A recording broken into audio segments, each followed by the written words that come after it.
well, a lot of people know, but some people don't know that Talkaoke is kind of up to you to what you want to talk about. So my job in the middle, hello, welcome. My job in the middle is simply just to pass this microphone around and, you know, encourage and enthuse and that kind of thing. My name's Mikey. Let's find out who we've got around the edge of the table. I'm going to start off over here. What's your name? Naz. Naz, welcome. I'm just going to turn you up a little bit. Yeah. And Rob and John. John, welcome. Rick. And as I said, my name's Mikey. Come and have a seat if you want to. You don't have to say anything if you don't want to. What did they say? Haven't said anything yet. Normally it happens a bit. It was the curry chips. Yeah. Oh, come on, well, sit around while you're drinking. You're very welcome. You don't have to say anything. No pressure. But let's at least find out your name. What's your name? Liz. Liz, welcome. So yeah, as I was saying, we kind of need something to get all this thing going. I mean, the only thing I can think of right now is I'm feeling a bit sick after eating some curry chips too fast. Record speed, which is quite good for me anyway, because I eat a little bit too quickly anyway. But, you know, we can start with absolutely anything, just anything at all. Has anyone got any thoughts, comments, suggestions? You could actually maybe break a Guinness record for eating speed, maybe. Could you do it, be a Guinness World Record? It would be interesting to know. I could give it a go. I mean, I think there's different... One of the things I think is that it seems like the medium of choice for speed eating is hot dogs. And I'm a vegetarian, so I don't know if it would be like a vegan hot dog. Corn dogs or something.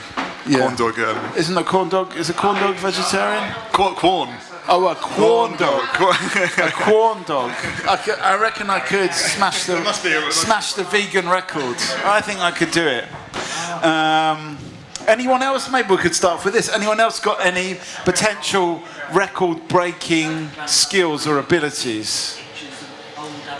Yeah, we're going to put them back. Yeah. Or, I mean, you don't have to be like totally record-breaking, but come and sit on So we have got Rob, we've got Naz, we've got Liz, we've got Rick, and what's your name? Dan. Dan. It's all one-syllable names here today. Maybe that could be it. My full name. No, that's fine. That's fine. My name's Mike. It's normally Mikey, but I just feel like I need to fit in a little bit. I mean, maybe that could be the record for the most number of one-syllable names around the table. With certainly. We could probably beat that. Yeah. Dan, isn't it? It is, yeah. Yeah. Have you got anything to start this off with? We're kind of a bit stuck. What's the concept? This is Talkaoke. It's a pop-up talk show where we talk about absolutely anything. We won't stay on this subject all night, so don't feel under pressure. Okay. We just need something to start off with. Something, you know, it could be anything. Like, you know, what's on your mind? I've already explained what's on my mind. Feeling a little bit sick. Maybe that's not a good start because I just ate these chips too quickly because we were running late. They were hot. They were. I've got a slightly burnt tongue actually from the chili sauce. But this show, just going back to the concepts, you don't know Talkaoke. This show's not about me. It's about the people around the outside of the table. Rick will testify. I'm loath to talk about myself in the middle of the table. In the middle of the table, of course. Yeah. So. You know, so it has to come from you. It has to come from someone. Maybe come and have a seat. Come and get involved in this. Don't feel under pressure. This is John, Rob, Dan, Naz, Liz, Mike, Rick, Gaz. Yeah, it's going to have to be Gaz tonight. It's one-syllable names tonight. Gaz, have you got something to bring to the table? Yeah, come and have a seat. I feel like this is going to explode tonight, but we just need something to fire us off. How about global warming and the kind of weather we've had this week? Okay, we've had some pretty warm weather this week, but is it global warming? Is it just a flash in the pan? Didn't we have this last year? I know it wasn't as hot, but it got really warm and then suddenly the snow came. Yeah. This is before that. It was warm before. This is the week that we actually had snow in London. I was in California, but it was slightly nice before we left, and then a week in, which would be this week, it was snowing. So I think, is it just the general weather pattern? I know that the weather's coming up from Spain and Europe. Yeah. So is it just something that's happening with the climate, or is it actual global warming? That's the question. Yeah, it's very, very hard to know, isn't it? Is this like total climate catastrophe, or just a bit of warm weather? It's on the brink of global warming, but this is the bit before, like when we're calm all, before the storm, we're all so to like speak, all over yeah. the place, and then it settles in. Give it another couple of years. Naz, are you concerned about climate change? Yeah, I am. Yeah. Yeah. In what way? I mean, future-wise, yeah, because like it's going to get a lot colder. This country's not well equipped to deal with that amount of snow. Yeah. So you think we're going to get more snow? Yeah, of course. Okay. Yeah, especially February. I said mid-February it hit, and it didn't. So like, I'm still expecting it to come. So in a way, it's not knowing what to expect. Yeah. Okay, I'm going to go around the table on this one. Are you concerned about climate change? Yeah, I'm concerned. And what are you concerned about? What are you worried about essentially? I guess a lot of people are going to have to leave their homes when they become uninhabitable. Like who? Maybe if you live in California, for instance, or if you live in certain low-lying regions like London. Yeah. Oh, like London, okay. So are we as Londoners going to have to leave our homes due to... I think Londoners would have to. I think the upper like Scotland and stuff, because it would get worse there because it doesn't really hit us as much. Okay. It hits them like... So the Scottish perhaps. I'm going to move on to... Move down and, John, are you concerned about climate change? Yes, I think I am concerned about it. But I'm concerned more for you people than I am for myself, because its effects will be a little time coming. Yeah. So you don't think it's something that you need to worry about? Well, let's try you on this one. The density of human beings for the area of land that we have to live on is at a critical point. Many countries have far and away too many people for the area that they have, and we are beginning to think the same. Right. If we undergo climate change as is now forecast, then sea levels will rise and take away a significant proportion of the land area available. Right. So those problems that arise from density will grow greater. Okay. Dan, are you concerned about it? I think certainly that there is a lot of concern, and I can only count for myself because I've lived different places all over the country, so I can testify that, I've seen snow in June, but that's on very high ground in the northeast, and you can go down to Somerset where I grew up, and we never saw snow until we were 10 and moved up north. So it's different, certainly what John's saying, with different areas of the UK. Yeah. Okay. So I can't really testify. Have I seen it? Yes, of course I have. But what about in the future? Are you worried about the future? Do you think that we're going to be stressed from, I don't know, from people coming from other countries because they've got nowhere to live, or? I think migration is a big problem in terms of density and facility and infrastructure and how we cope with that. I generally think in the morning, I get the DLR. There's a massive build into Stratford, but they still keep on 4 carriages. It's very pedantic to say, but I can barely get on most mornings. Okay, so there's a bit of a crash going on. Do we need to improve our infrastructure to cope with it? I'm coming to you in a second, but I've got to be systematic with this because I'm going to do Rick. I know you're manning the bar, but I'm sure all those customers can wait for a second. Of course. I think most people are worried about. What is the picture in your? Because people are painting very different pictures about what they're worried about. In terms, is it? I mean, it's either going to get hotter or colder, or it might do both. It might be more extreme colds and hot weather. So what is it? The uncertainty that you're worried about? Just the uncertainty, I guess, of the future. Yeah. We're getting like really extreme winters now, and like last summer was really, really hot. Like, Winter wasn't that extreme. It was rather quite mild up until this time I'd say last year. Christmas was quite mild, and then it got really bloody cold at January, February, and now we're back into mild again. So where has winter gone to? Okay, hang on, because I did promise the mic to Gary. Oh, thank you. Well, I'm going to ask you to hand it straight over to John, because we're talking about countries that are at threat of being flooded. And John's just been to Bangladesh. I was wondering what people think about it over there and how aware people are of the problem. Okay. Yeah. All right, I'm just going to hold that for a second, because this is what I need to ask Liz. Any worries about climate change? I do worry about the temperature and how it will affect us, but I would like to throw around, although I am leaving, but if everyone's concerned, what are we doing? Yeah, it's no good saying we're really concerned if we're not actually making even little changes if everyone done it.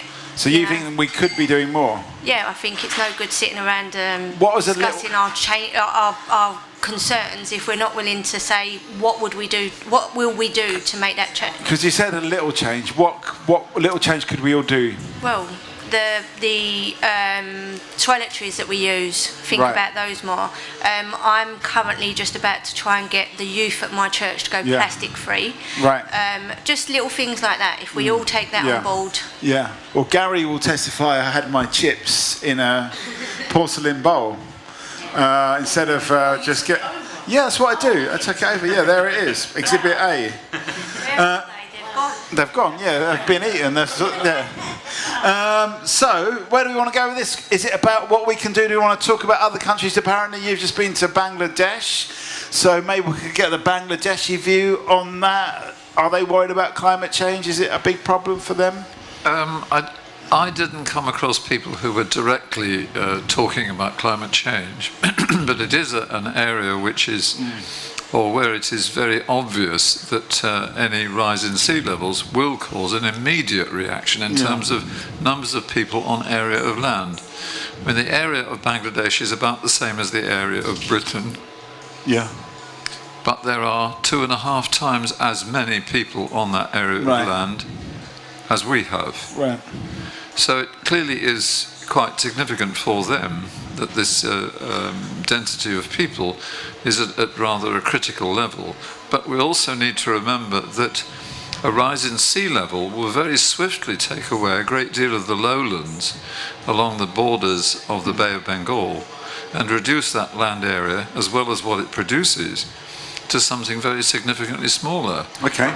So that if anything, the talk is not so much about climate change, but about the restriction of population. Okay, so you think it's all about keeping the numbers down? Well, I don't. You mustn't speak for me. I wouldn't say it's all about that.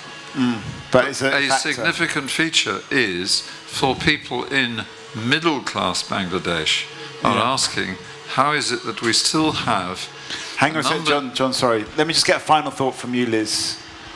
Sorry to interrupt. Well, like I say, I just would like you all to think and maybe discuss what it is we can do. What if we could do one thing that we're maybe not doing now? What would it be? Well, off the top of my head, because it's a project I'm starting, I challenge you all to go plastic free for 1 week. Go plastic free for 1 week. Okay, we'll see if we can do that. Okay, thanks, Liz. Okay, so John, you were saying the middle class is in Bangladesh. Well, some of I can't speak for all of them because there are rather a lot of them. But some people are beginning to say, how is it that we are still behaving in a manner where our people breed like rabbits and die like flies? So we have the health care. They don't die like flies. But when are the people going to stop breeding like rabbits? When in fact, within 10 or 20 years, we could find that our land area is significantly smaller than we have now. Okay. So what do we think about population?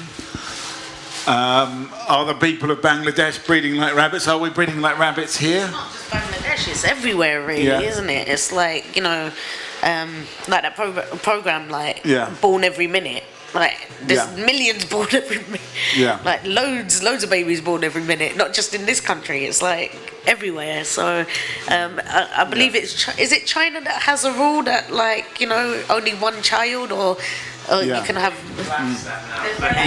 They relaxed the one-child rule, and but they did have it. But they did have it for quite some time, for many years. The opposite problem in Japan, don't they? Where there's like an aging population. Yeah. So they've got the opposite issue there, where there's a lot of people You mean there's not enough babies coming out? Yeah, so people everyone are getting got older, too basically. old. Yeah, exactly. Okay. That's why Japan's so rich. Yeah, of course, because like they're controlling it then. And Okay. So So I think certainly the UK has seen that as well, that we have a predominantly ageing population, and the percentage of, I would say, under 30s against over 55s is significant. I'm not too sure on the figures exactly, but we do have that strain and that unequal balance. Is that a good thing, do you think, Dan, to have more older people? If we want to talk about the subject of reducing population, then of course, yes, it is.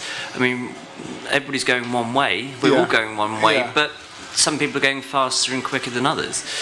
So will that take the strain off different infrastructures against mass migration and immigration? Then it balances it out, I think. Okay, so the weighting to the older people balances things out. Rob, have you got a view on that? You look like you wanted to say something. Yeah, I think it's when you get into a question of population control, you have to be quite careful, because feel like it's a tricky area for a government to try and intervene into whether people choose to have children or how many they choose to have. And there's some some dark history around forced sterilizations and the likes in India and other places.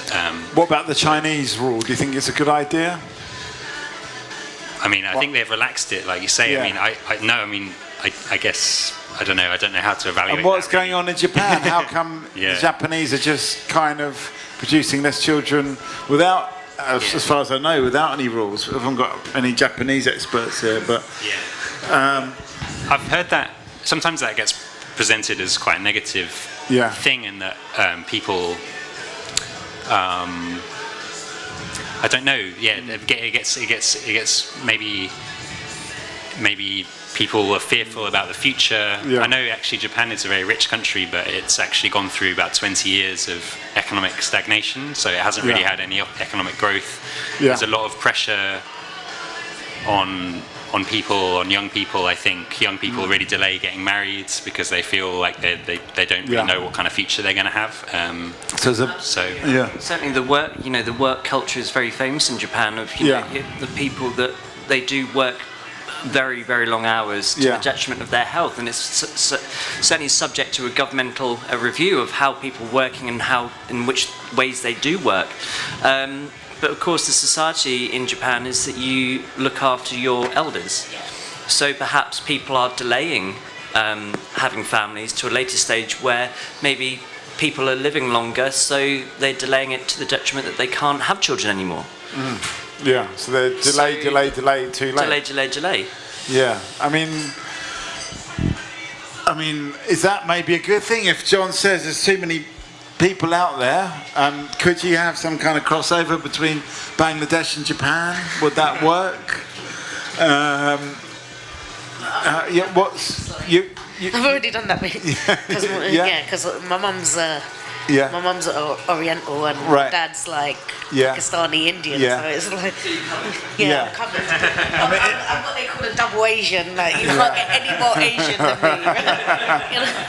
So I mean, what do you think about this idea? I mean, the mix between the different cultures is there. I mean, what do you agree that there's too many people about? I think for the planet-wise, there is a lot, and the planet's struggling to cope with the amount of people and the waste and what we consume every day. Then I agree that there's too many people. Right. Given the choice that people have to breed and and people want the choice of having more kids than one, that's their own personal that's your own personal choice. Have you got kids? Yeah, I've got 2. Okay. I've got 2, and I'm stopping there. Yeah. I'm helping the population. I'm not going anywhere. But I mean, two is kind of. As long as they've got a buddy, it's fine. Increasing the numbers in a way, is it? Yeah, it's standard, Yeah. But at the end of the day, there's too many people. Yeah. And I think the way the Earth is coping with it is like retaliating So and trying to dwindle our numbers down, but in the natural disaster way. And you know, the only people who are gonna survive who are like really switched on to what's going on. And okay, so it's going to be a kind of survival of the fittest kind of. Happen in the end, because like not everyone's built to deal with the climate change, the heat, the intense cold. There's obviously people, you know, Alaska for instance, they're built to deal with that weather, you know, they know, you know, but are they going to pass that knowledge on to everyone? No, not really. They, you know. Okay. So the people who are not clued up are going to kind of like, you know, wither out and die, and then, you know, and then I reckon it'll come back to a safe population, and so it's happy. Okay, so it will be a kind of sort of natural bounce back kind of thing. That's what Earth is doing right now, anyways. Okay, Rob? Just the one thing I wanted to add is, you know, it's not just about population numbers, but it's a lot about kind of what we consume and our lifestyles, but then also what we do collectively. So what our government does in terms of, does it build coal power stations or does it build wind turbines? And actually those, or like how does it organise transport? Because if you have everyone driving cars rather than having good trains, then you have a lot of CO2 emissions that way. So it's also important to think about these things collectively, I think, and about that kind of national scale or whatever kind of international scale. But I mean, where there's these things like, you know, what kind of car you drive and what kind of power you use, how does that fit in with the question about population? Does it, I mean, if the population's going to increase massively, does it really matter if we're making these other kind of strides towards more sustainable power and stuff like that? Yeah. I guess you could go live in a tent on a hill and also, well, there's the thing that people are moving into cities as well, so more and more, so cities are growing maybe on the outside, the countryside is. So you go to the countryside, there's nobody there. Yeah, exactly, that's kind of the thing, all the work is in the cities it's kind of thing. It's kind of okay.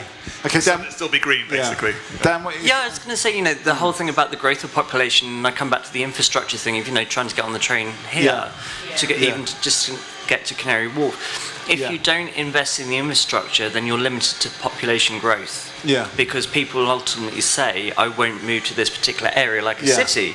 Yeah. Whereas when you go to the countryside, there's abundance of housing, there's abundance of transport, there's an abundance of X, Y, and Z.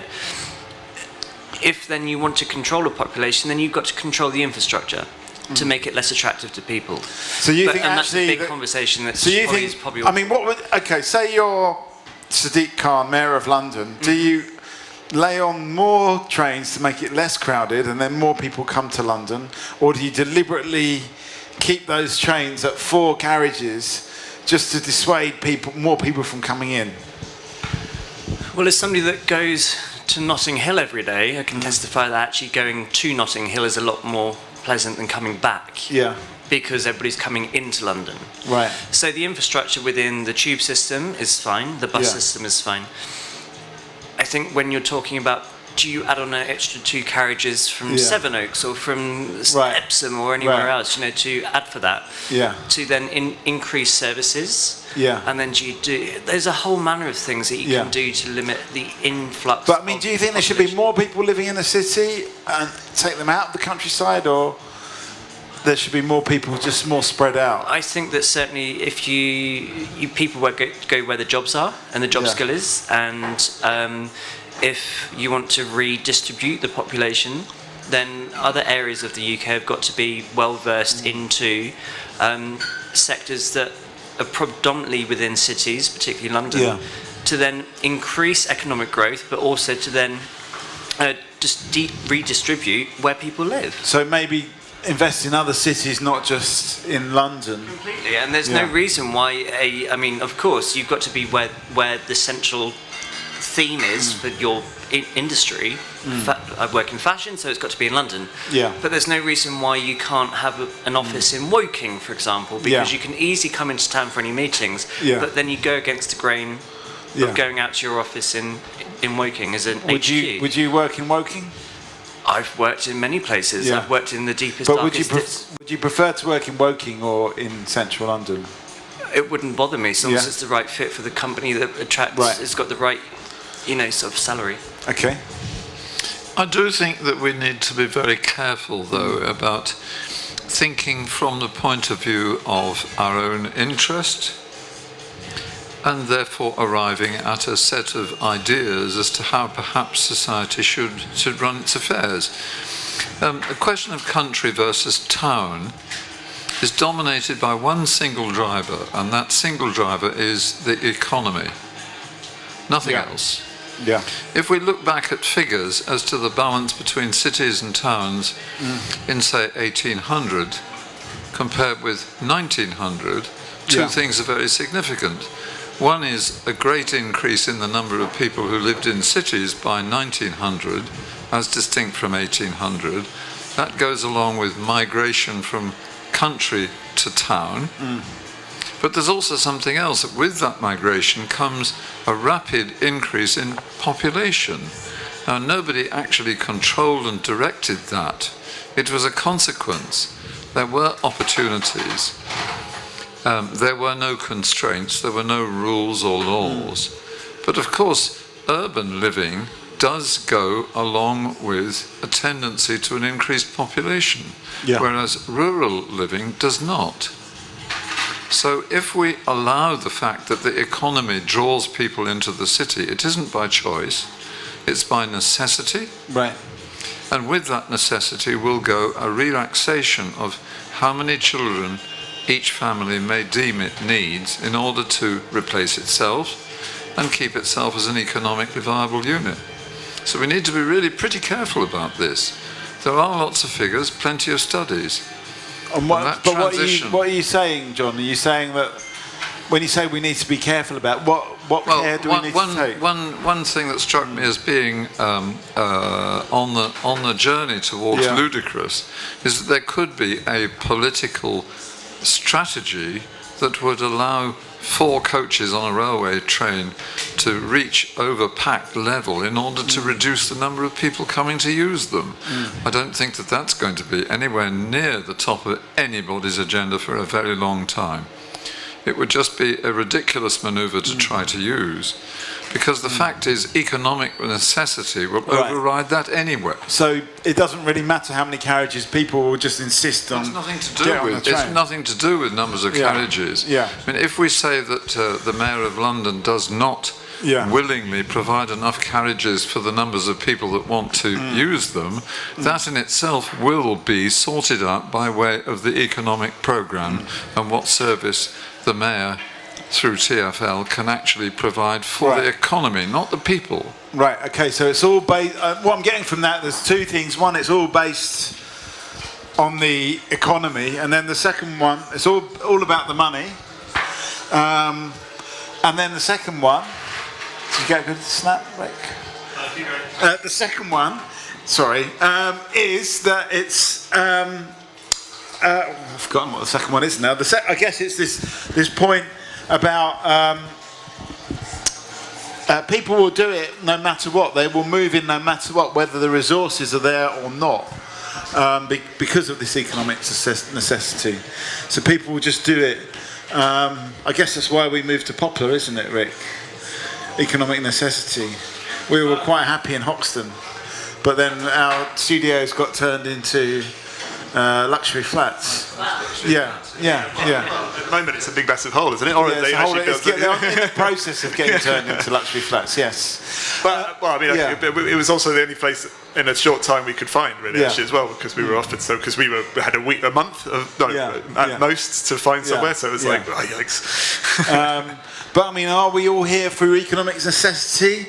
Is that how people feel? Is that what we're doing here? It's the economy. But I came to London because it seemed like an interesting and exciting place to be. I guess I came here to study as well. Yeah. But I think those things kind of are tied up together for me. So it wasn't really about the money for you? No, and definitely not, because I haven't really earned very much money at all.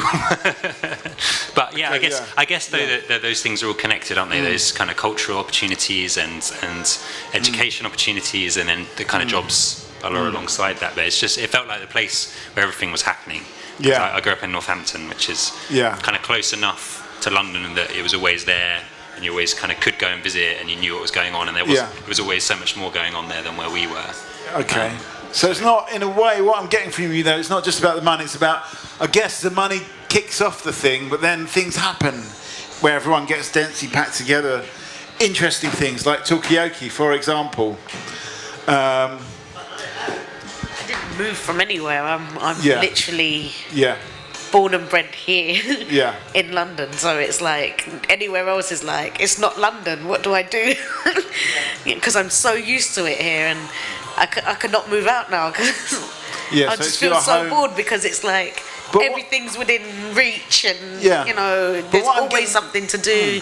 Here's where the money is. I work in central London, but like I've worked in Canary Wharf as well. So I've always had jobs where it's good. Yeah. So I've always had that opportunity. And to go somewhere else and, like, you know... But London has always had that gravity. Yeah. Yeah. So I couldn't think of being anywhere else apart from that. Okay, we've got... Sorry, darling. How are you? I'm good. Thank you. We've got a new face to the table. What's your name? You know my name. Don't wear it out. Okay, well, everyone's got a one-syllable name around the table. So we've got Dan. What's that? L. So we've got Dan, we've got John, we've got Rob, we've got Naz, we've got Rick. I'm Mike, and L. Are you Mike? Tonight I'm Mike. I'm normally Mikey, but and that's Gaz at the bar. And we're sort of talking about this. You know, okay, there's a thing about the money that John brought up, but there is also this kind of law of attraction. No, I didn't say money. I said economy. Okay, what's the difference? Oh, well, there's a great deal of difference. Yeah. The economy is how people work, what they put in, what they take out, and that's measured in money. But I didn't say money. Yeah. If you ask the government doesn't give a damn about your personal money. Yeah. Until it comes to voting time. Right. What it does concern itself with is what you produce. Right. And what you take back. That's the important part of the economy. Okay, so it's about production. Growth and production are going to occur in cities. They're not going to occur on farms. Right. Unless you're producing beetroot or something like that. Well, yes, but that may improve the production of beetroot. But what difference does that make to the nation? Yeah. And the power of the politicians who control it? Yeah. Well, I don't even like beetroot anyway. But I work in an industry that contributes £13.5 billion to the UK economy alone. Yeah. London Fashion Week and men's collections contribute something like 10 billion over 2 months, 4 months of the year. Yeah. Ain't no beetroot there. I've got a really important question, because they said, like, apart from like plastic waste, like clothing is the second biggest pollutant. Because of the ready available cheap clothes that people can buy and they throw away. Okay. And they're like the second contributor to. Okay, so this all ties together. The economy, the fashion, the production, the plastic waste. It all ties together. What is your take on that? What is your take on it, well, Dan? Fast fashion isn't necessarily a bad thing, because firstly it gives people jobs, it clothes people that can't afford, let's say, high street premium or luxury clothing, which is possibly and often more sustainable. What it comes down to, because essentially cotton is a natural fibre which can be recycled, it will break down quite easily, and it isn't bad for the environment. What's this? Well, cotton. Cotton, right? Cotton. Yeah. It's when you first come into, man-made fabrics. Ones that utilise oil-based products, so then you're using fossil fuels and plastics, and therefore more oil. I mean, what it comes down to is how businesses utilise their production lines and how they utilise any best practice. So that could come down to how they get rid of their waste dye. Do they recycle it? Do they clean it? Or do they dump it straight into a stream? Right. Which is the case. So fast fashion isn't necessarily a bad thing for the economy, and certainly isn't a bad thing for the environment or for population. It's a bad thing if you don't adhere to the rules. concerned, or is the industry you work in concerned about some of these things? That, I mean, it's come up a lot recently. Massively, hugely, and I think certainly today Selfridges have said that they won't be producing or selling any more products that use exotic skins. Of course, that's very good for the animals and for ethics and other sort of factors, but it doesn't make a jot of difference onto the environment. Yeah. What they need to be looking at is the brands that they stock. They need to be complying as much as they can be and looking further back into the production line of how sustainable and how ethically they're produced. What's this farming? Okay. Now, what we're talking about, we started off talking about, nothing really, and then it went on to... Disposable goods. And then it went, it's about, we started talking about global warming and climate change and all this stuff. But then we... Can I answer the call to Rich? Go for Rich, it. you should be coming here to talk. Hello, come in. This is Talkaoke, it's a pop-up talk show. Are you concerned about climate change? And what do you think the answer is? Is it about there being too many people? Have a seat. We have got Rick, we've got Elle, we've got... We've got Rick, we've got Elle, we've got Dan, we've got John, we've got Rob in the loo, he's coming back, I hope. And we've got Naz and Mike, what's your name? Tamid. What was it? Tamid. Tammy. Yeah. Are you worried about climate change? A little bit. Yeah. Mainly, I think it's mainly because of pollution. Yeah. And amount of cars that people are driving and the petrol, the fumes that are going into the sky and stuff like that. Yeah. What do you think? What do you think the answer to climate change is? I don't really know, to be honest. Okay. I mean, a few people have said, like for example, John has said there's two. It's about, or a couple of things. One, it's about the economy, but also too many people. Are there too many people on this planet? And is the number growing too rapidly? The number of people on the planet, is it about that? Is it about... No, we can share amongst our commodities of life. You think we could share more? Mm-hmm. Okay, so these are some of the questions. Well, I think it comes down to, I see, Tammy, did you say? Yeah.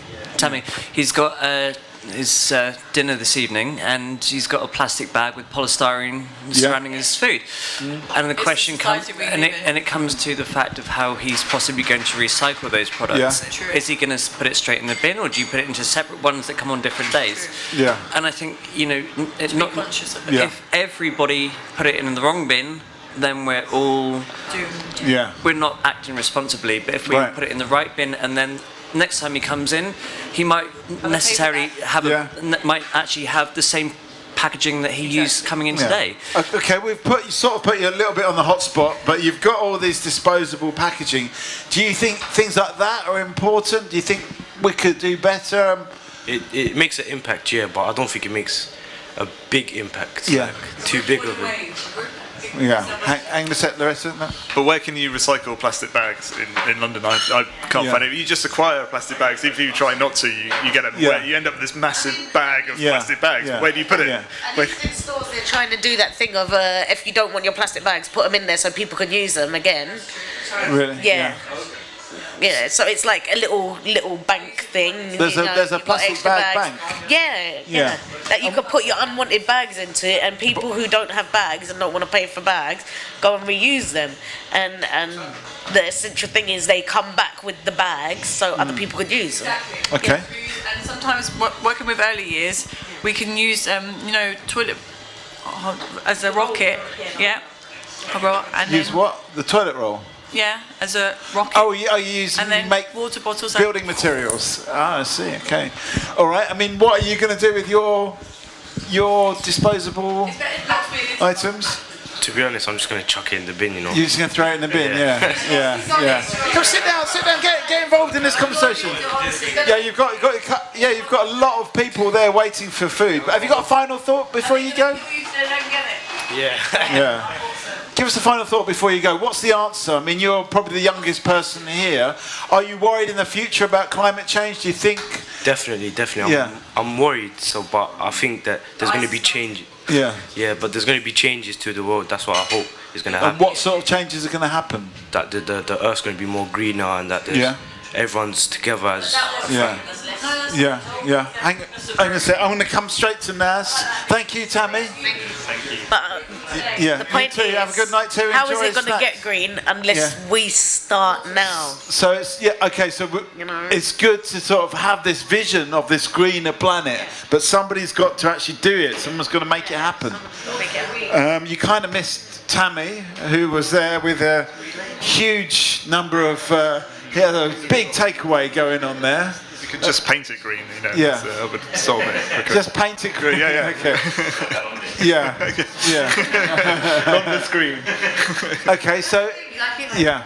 There's that cartoon, Dr. Seuss is the Lorax, I think it is, where he just like literally takes all the trees away and everything in the society is all plastic. So they're trying to find one last tree. Yeah. You know, and this boy manages to find it and plants the seed. You know, again, and it's like. Hallelujah, you know. We've Do you think we're in that situation? Will there be? Not just yet, but it will get to the thing where, you know, like you were saying, paint it green. You know, exactly what they did. They just like literally painted everything to make it look like there was trees and stuff, but it wasn't. It was. Can we make up a song? There's 2 rules in Talkaoke: no fighting, no singing. Oh. But you can still make up a song. I have to sing number 1, but number 2. Yeah, rebel without a cause. Well, we can still make up a song as long as it's just not sung around the Talkaoke table. Just They can because sing. you don't have a good voice. You have a good talking voice, but not good singing If voice. I had a good singing voice, would I be doing this? Would I be doing this? No, I wouldn't. You'd be like, I would be, you know, on the yeah, Instead of a exactly. microphone, though. Instead of a microphone, yeah. Okay, so where are we going to go with this? Do you want to make up a song? you were Simon Cowell's pet. Yeah, yeah. He was going to stroke you, yeah. smooth you. Yeah. Okay.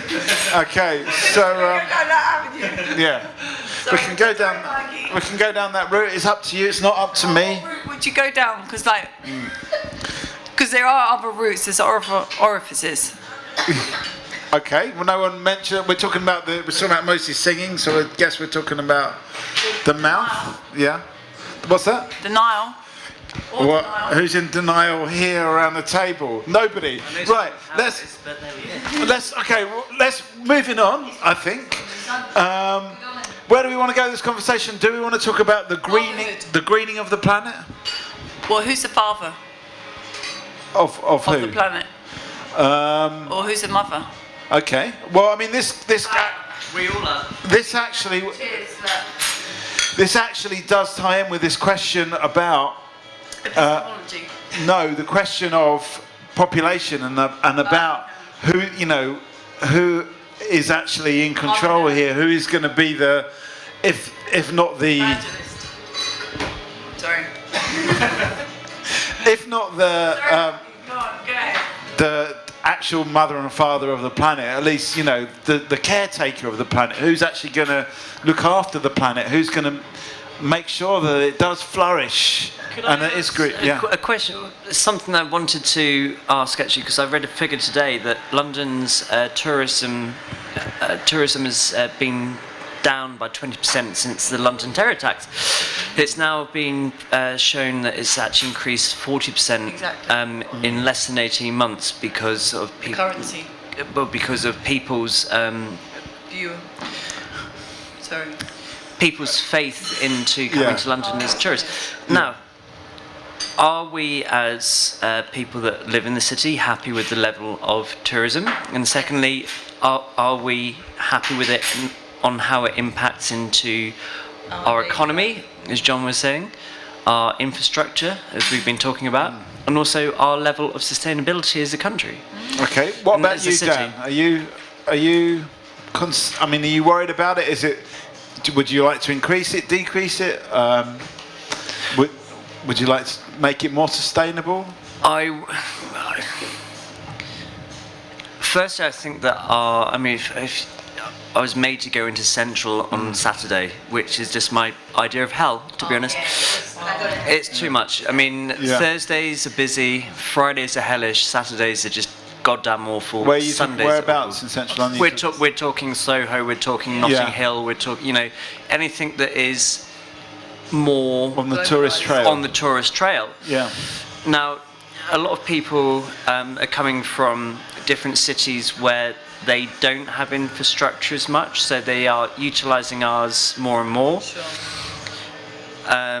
They're increasing the weekend population. So, I mean, we were in Greenwich Park at the weekend, and all the bins were overflowing because it seems the council don't know how to put bins in.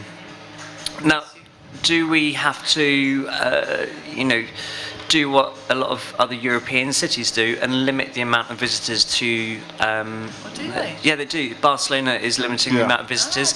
They're cracking down on Airbnbs, which reduces the attractiveness of incoming people. They have put up their train fares. That it makes it more... Where it's like here, if you're a tourist and you don't have a contactless card, which a lot of people don't do, you've then got to pay £18 for a zone 1 to 2 return. Wow, okay. Yeah. Whereas if you pay on contactless, it's what, £6? Couple of quid. Okay. Let's find out. I mean, what do people think? Are we?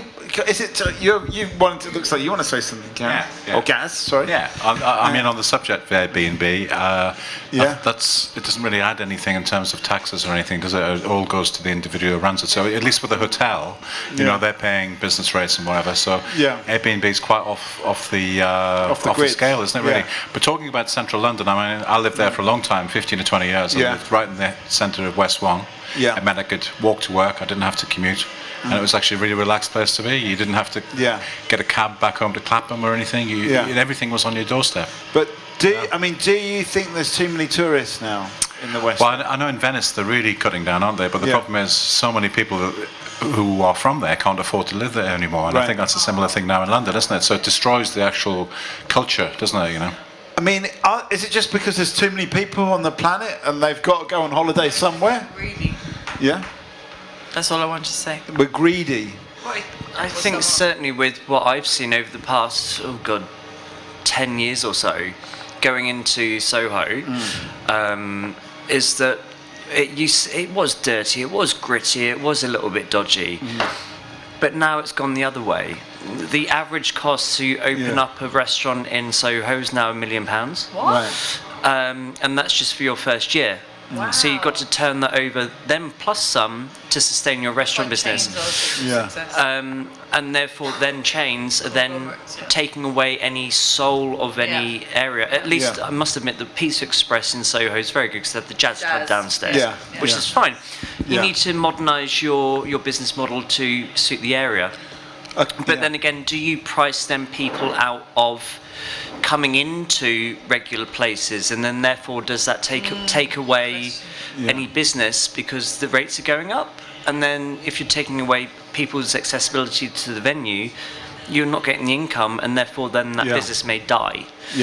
So I guess in London it's become so overheated in these central areas that it has to be this very expensive kind of corporate approach, and that's a little bit kind of deathly. Yeah, it seems like every time say the delicatessen closes down, or a DIY shop or something you really need, it becomes either a hairdresser's, a coffee shop, a vape shop, a phone shop. It's just so many of them, and so many pret-a-mangers all over the place. There should be a limit on how many there are. What shops? Vinyl shops. Vinyl shops. They're in Cutty Sark though, and Camden. So you're saying those shops do? Some are still surviving, some not, but not as many as there should be. I mean, are they closing down the hardware shops and opening up a nightclub called the Hardware Shop instead, as they did on Hackney Road? Yeah, there's one in Hackney Road called the Hardware Shop, which used to be called the Hardware Shop. Yeah. What were Clark's? Yeah, where Clark's Screws and Nuts used to be. No. So selling screwdrivers. Exactly. There's a festival called Morning Glory as well, and you don't do any drugs there. Right. Or any drinking. It's for vegans. Yeah. And it's called Morning Glory. Okay. How much does that cost to get in? Nothing. Something I don't know. My friend goes there. You know the one, Mayra. Oh, okay. Oh, we've got a new face. We've got Gaz, we've got Naz, we've got Rob, we've got John, we've got Dan, we've got Elle, we've got Rick, Mike. What's your name? Hi, Victoria. Victoria. Well,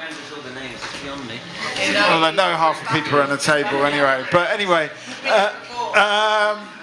what we're talking about. Oh, she's off. Well, I'll do the sum up later on. So we're sort of talking about this idea of like, is London kind of overheating, especially in those central areas? I just want to go back to the point where you said the tourism has increased by 40%. I think because like London is such a stuff gonna happen to people here, and we're just like, you know what, bugger it, we'll carry on. And we're just like, yeah, you tried it, but you're not gonna. I think the confidence. So you think it won't change the character no matter what? Yeah, it won't change the character because Londoners are like, we're resilient. Yeah, bring it on. Like, yeah, bring it on. Like, what's the worst? Yeah. You know. Okay. And they're very like positive. Even after the terrorist attacks, they were still positive. You're like, you're not gonna phase us. Yeah. And then I think that attitude kind of like brought everyone back in. Anyways. Yeah, I was just thinking, London's almost.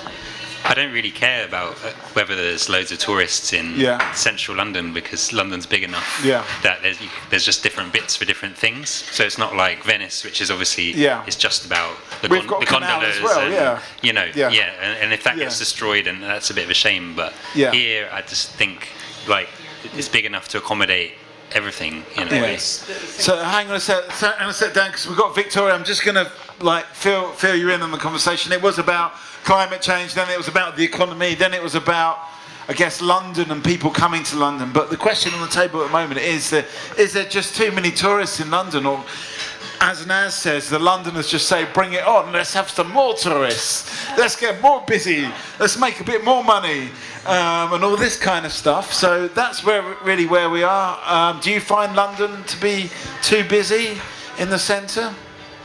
I don't think so, because I think everything, I think maybe it's good to compare things to other places. Let's say in China it's going to be like 2-3 times more busy, so I think London is fine. Like just now I was walking down the completely empty street, so... So you just walk down an empty street, could be full of people. Yeah, I think everything is good in balance. For instance, in Italy, I was talking to an Italian guy, and there is like a light festival happening in his hometown every year. Yeah. And it gets so packed that he literally can't get home. Right. During the performance when the lights turn on. So like that's maybe a bit much, but at the same time, if it brings like a lot of money to the economy, that's good. If it's like not everyday thing. Yeah. So. I mean, do you think there's too many people? I don't think. Well, my point is, I don't think it's too many. People as in comparison to other places. Okay. All right. So but it depends what you're talking about. In terms of like walking in the street, it's okay. Well, I mean, Dan brought it up, but you were saying it's just too hard to get around in the centre of town. It's too think, busy. as you were saying, there's plenty of space in central London. And there bloody isn't, because we've still got the Victorian pavements that we've had for 100 and God knows how long years. So we're trying to fit. Back in the day, you'd fit 15 people on it in an hour. Yeah. Now you're fitting 1,000 people. Yeah. I mean, you walk down Oxford Street has actually not widened in how many 50 odd years. So look at Christmas time. You walk down, you still got 100,000 people in one stretch in an hour. It's been the same like that for years. So what's the answer to that? I think discourage people. I think it is possibly, and I think going back to the environment, it is pedestrianising most of central London. They're already in the process of doing that, because I work at Tottenham Court Road, and they're already in the process of pedestrianising the whole place. They're getting ready for it. Yeah, because Oxford Street. Yeah. So then what is happening? Following to Tottenham Court Road, Covent Garden, all of that is you can't get into with a car. Tell me about it. It's the only vehicles that will be allowed is loading trolleys and loading trucks and stuff, but that's a certain time as well. Right. They're going to narrow it down to a certain time. Okay, so the whole thing's going to get pedestrianised. I noticed with the building of Westfields in Shepherd's Bush and in Stratford that it's made Oxford Street a bit quieter. I mean, it's still insane, but it's not as. I did go there at Christmas time, and it wasn't as. I was like, I'm going to dread this, and it was like I can actually walk down. They hadn't pedestrianised the whole street, which I was expecting them to have done, but they. online shopping as well. Well, yeah, but I'll just say I noticed that people are now going to the outskirts, so it's kind of it now seems to have spread around the whole of Ring of London round, I guess.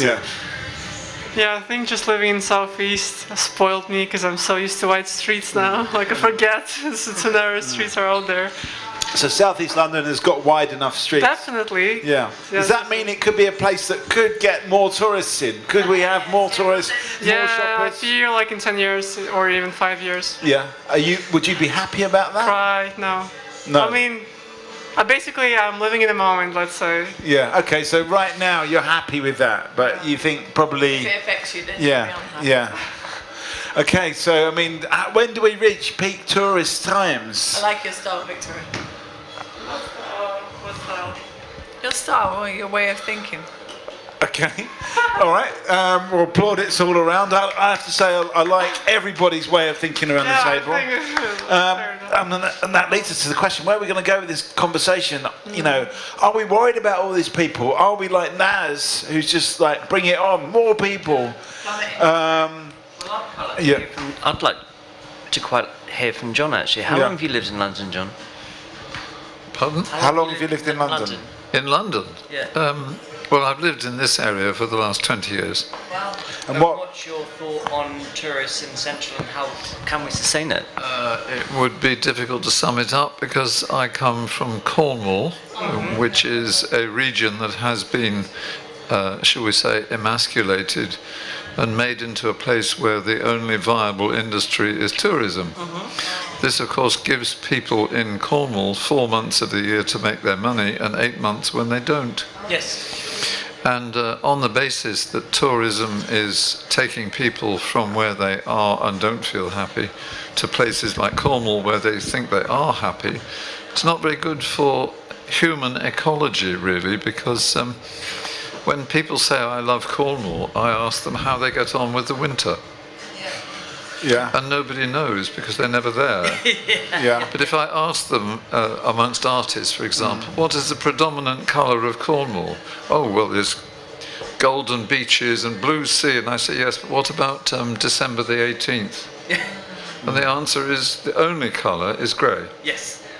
Sky, rocks, grass, slate, stones, everything is grey. Yeah. So that our understanding of what the world is like is becoming, and I will be direct about this because of the example of Cornwall, I think that this whole idea of Cornwall is that you up sticks with your money, go to somewhere that is going to reward you and piss on it.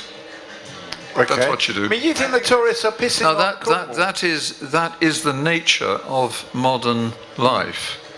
That what you do, where you get your reward, it almost goes back to the conversation we started with concerning population. In a city, in a mega city, and we are becoming that, the only choices that you're going to be allowed are how you entertain yourself, including how you entertain yourself within your family at home. That then tells you, well, we better think about how many children, because we've got the flat, the house to deal with. Maybe we need to move. There's that wonderful ladder you climb to be king of the property and nothing else. Whereas actually, if you live in the country, your time is taken up by an incredible number of different things, including how to deal with the rat that gets in through the kitchen door. So I've lived in the deep country in Cornwall at a time when it was necessary to light the lamps at a half an hour before sundown because there was no electricity.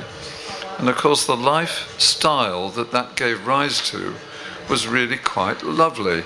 For one thing, there wasn't any television. The only radios were run by batteries, so be careful because you've got to buy some more batteries next week. And it was a very different world. I don't want to say in the past it was lovely, because there were an awful lot of great aggravations. But if you were walking the mile to go to the nearest bus and you felt like relieving yourself, there were plenty of hedges to go behind. Yeah. And if what you mean? To relieve yourself now. Yeah. Well, okay, so where do we want to go from this? Do we want to talk about public pissing? Do we want to male versus female? Yeah, I mean, you were saying, John, that you feel the tourists are really pissing on Cornwall. Yeah, go on. Actually, it makes me... No. Don't come back. What are you going to say, Victoria? Yeah, it just reminds me of a thought that was expressed by one director, and he was basically talking about whether it's generally right for people to live in the cities. Yeah. Or what he was also saying, or is it generally right for people to live so close to each other in such a compact way in the cities, or whether, and he was kind of said maybe it's actually more better for like humans to live separately, like isn't like in the country almost, in the country style. What do you think? And I remember I just heard that and I thought, because it just makes you think that what sort of things does living in a city makes you do, and does it good for your sort of way of thinking or mind? Because there are definitely things that you explore when you're in the countryside that you would never just get to kind of explore in city. Hello, welcome.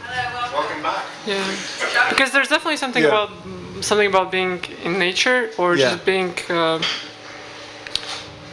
meeting maybe less people, and really maybe culture, maybe nurturing more your relationships, that sort of thing. Do you think you appreciate people more when you just come across less of them?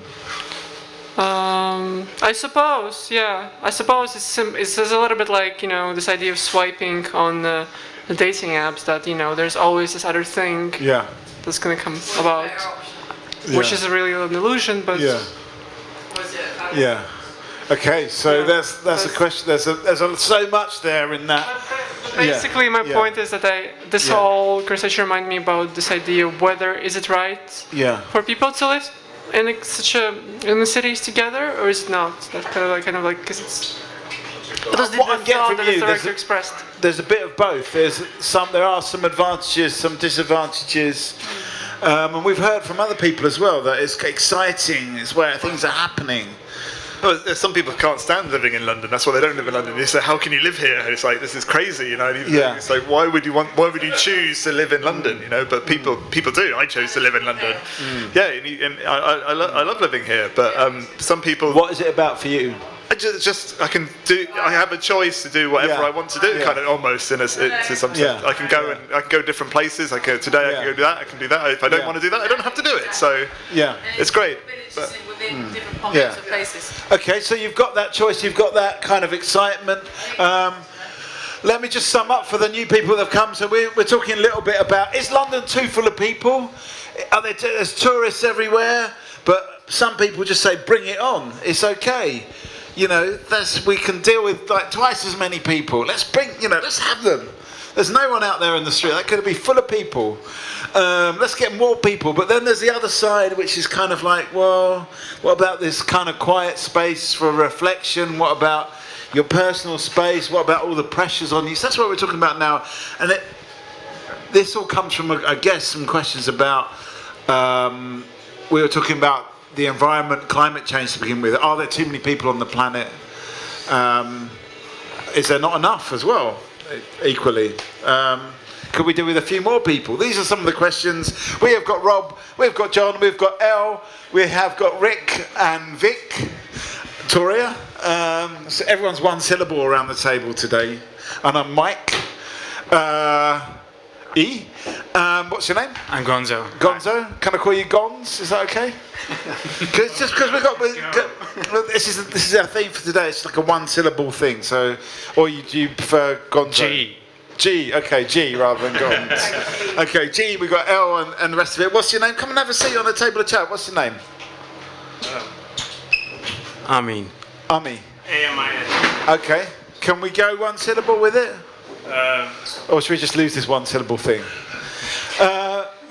Okay, I mean, do you think there's too many people? New people? Are there too many people? There's not too many people here on Talkaoke, I don't think, tonight, but... What do you constitute too many people? Well, China-wise? well, Victoria actually mentioned China, but it's just this idea that, you know, when you get on a train, it's all full of people.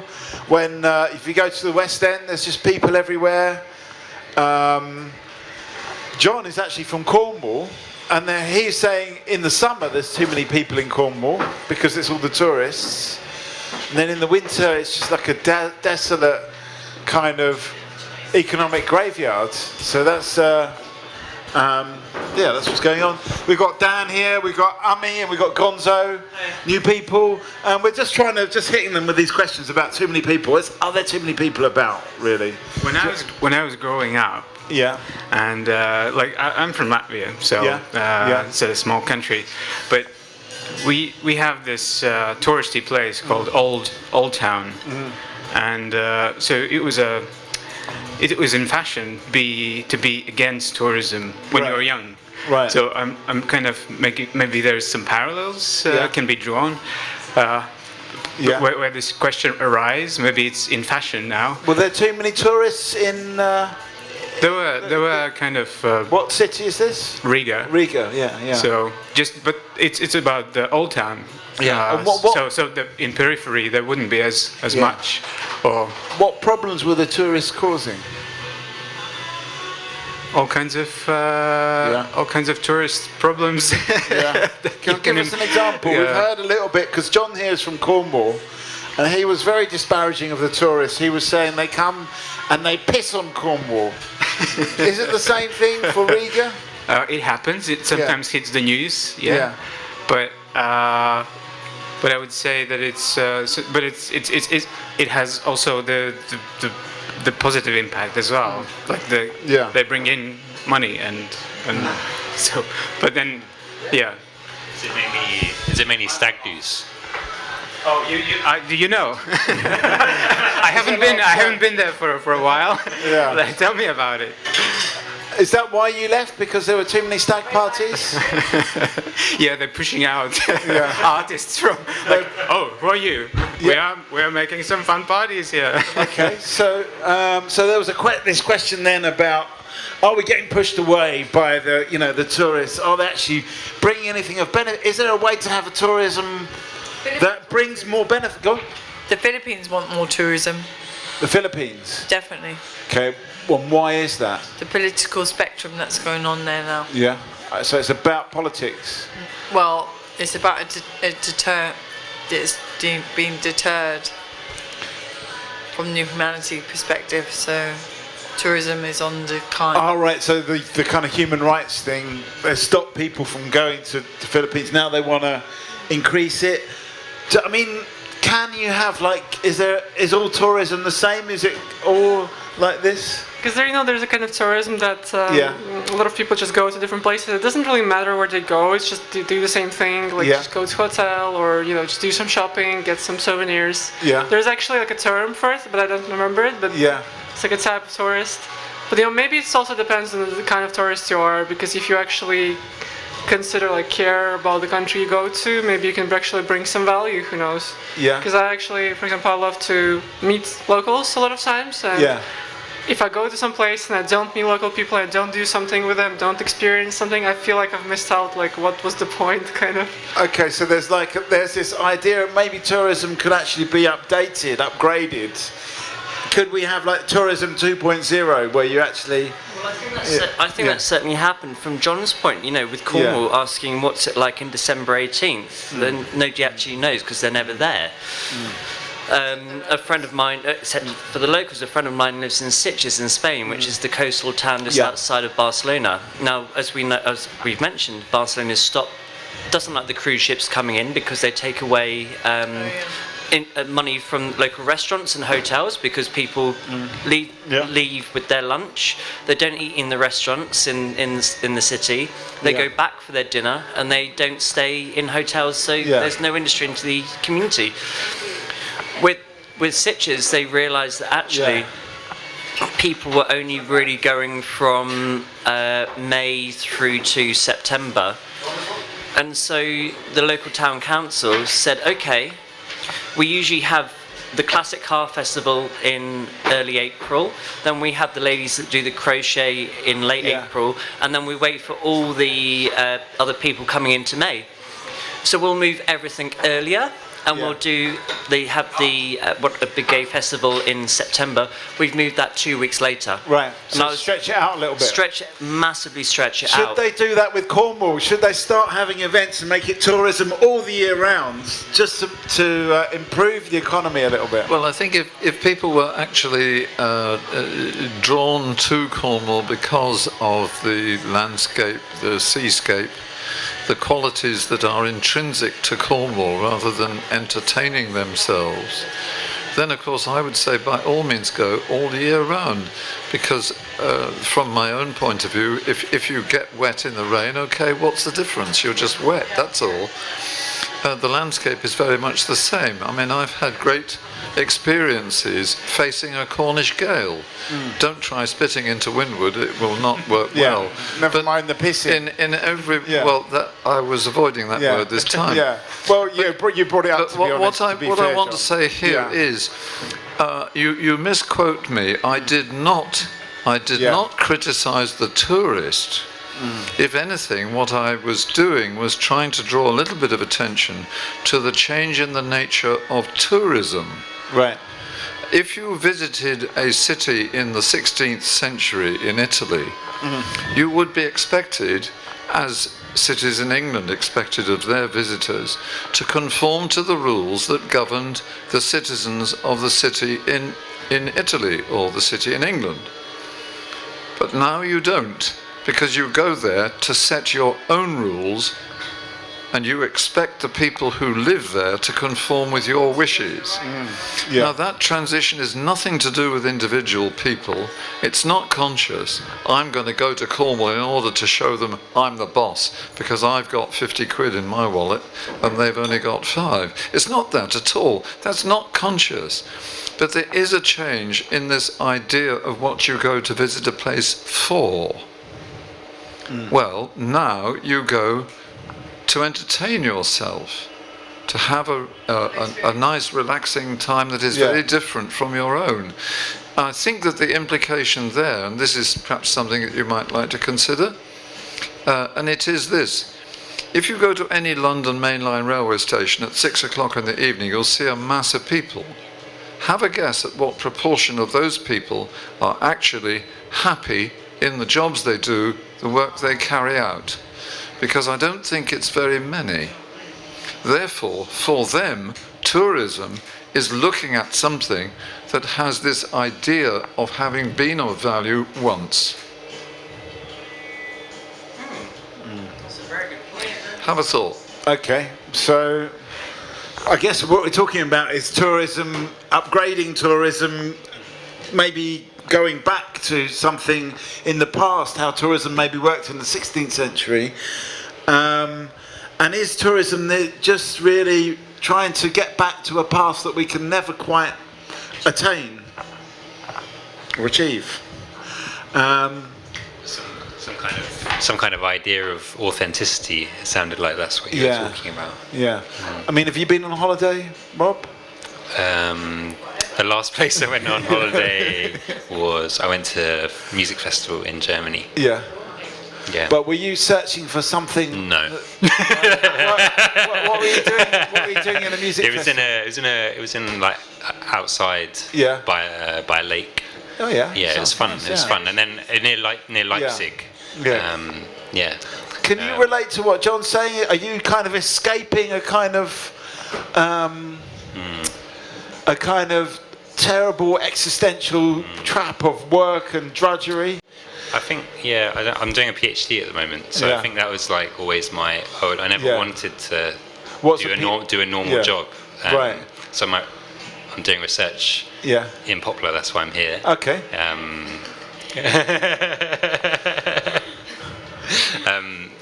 I'm doing research about urban regeneration. Right, okay. In Poplar. Okay. Yeah. Yeah. About what? Urban regeneration. Okay. So Yeah. Okay. no. Yeah. Okay. Well, because you wanted to say something, didn't you, Victoria? Or you? Yeah. So I think for me it would be important to when traveling to try to experience some kind of community in that country. For example, last time I went to Amsterdam and really thankful that I got to experience a little bit of like dance community in there. I just basically ended up messaging some people on Instagram and just basically filmed some dancers. It was like just something to do for me, for them. Yeah. But through that, I really learned so much about what kind of theaters there are in Amsterdam, and what kind of school it is. I learned about school. I've seen it from the inside out. So for me, that was like a real experience in that country. Whereas in the country when I went recently travel with my family, a lot of that travel would be just like shopping. Right. Where was that? Which is like I just don't see the point. So I guess that's just my point. Like I think it's important to, if you travel, to experience some kind to actually experience a community within that country, or just to see what it's like, or give them something. Okay, so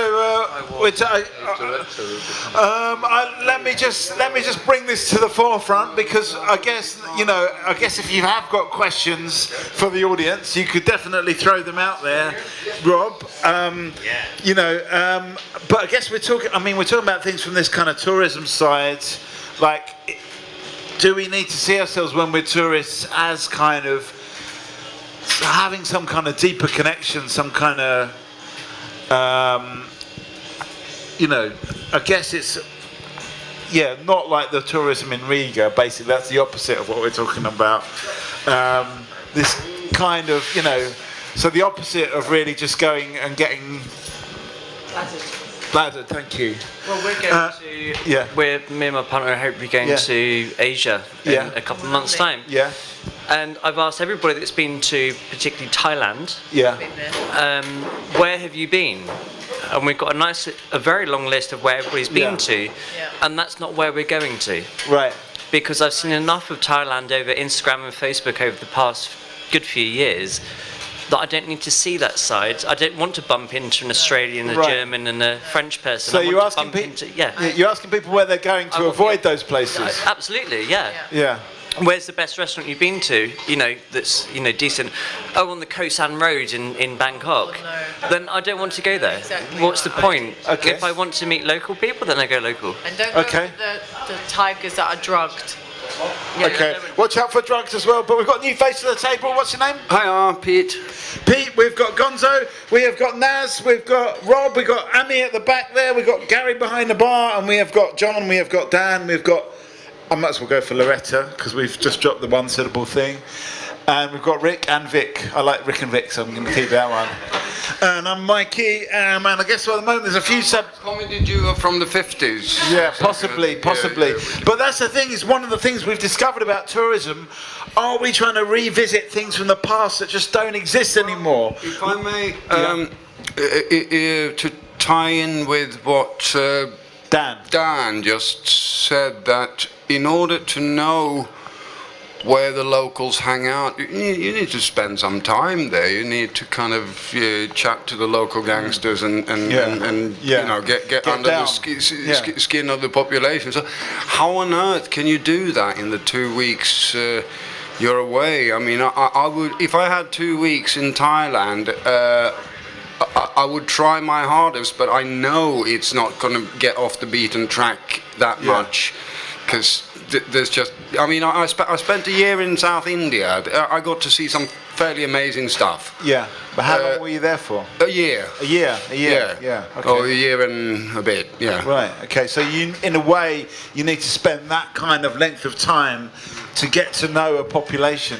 Rob, I'm going to set this Rob. Yeah, I mean, just in relation to this research I'm doing, I guess I could think about it in terms of a kind of tourism, because I live in North London, I live in Finchley, and I'm just here to do research. So why have you chosen Poplar as a place? Is it kind of tourism, popular tourism? I know, you could think about it like tourism. I'd like to think about it as a more deeper, meaningful engagement, actually, over like a year, because I'm going to be spending over the whole of this year, spending a lot of time here, basically trying to build relationships and get to know people. But why have you come to Poplar?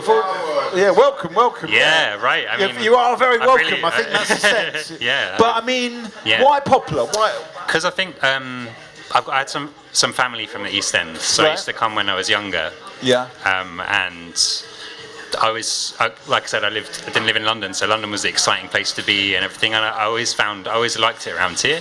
And then when I moved to London, I moved to Bethnal Green, and I kind of got to know the area, but then could just see how rapidly it was changing and all the kind of and so I was interested in that process of change and how the people who lived here before experienced that, and then how newer people experience it. Yeah.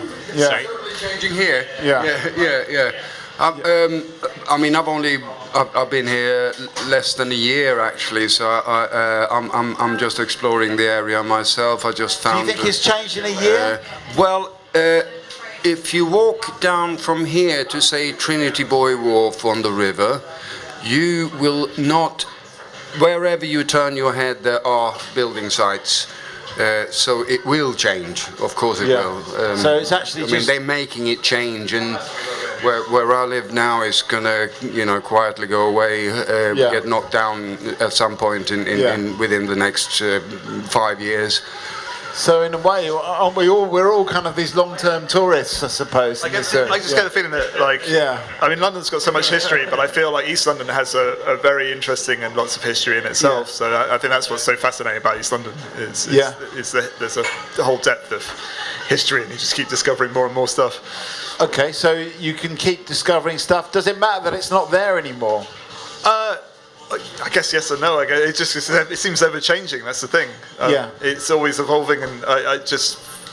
So London's always been changing. It's always been rebuilding itself. Yes, well, it seems especially East London as well. East London's been always. That's what it's famous for, and I'm the longest. I mean, I don't go on. I go on holiday and then I stay. I've been here for 22 years now. Right. So I'm originally from holiday. Exactly, and I can't stop getting fascinated. I can't really say I live in England. I live in the independent city-state of London. Okay. More or less. Right. Okay. So we're talking about, I guess, I don't know how we wrap all of this up. In a way, should we be like Pete or Rob, in fact, where we have that attitude of being a tourist 24/7? I've only been living in London 25 years, so I guess I'm a tourist. You have to work for a living, don't you? Yeah. True, I mean, we all do. So it's not like being a tourist where you can just. It's a working holiday. Working holiday, yeah. Better than a vineyard. Okay.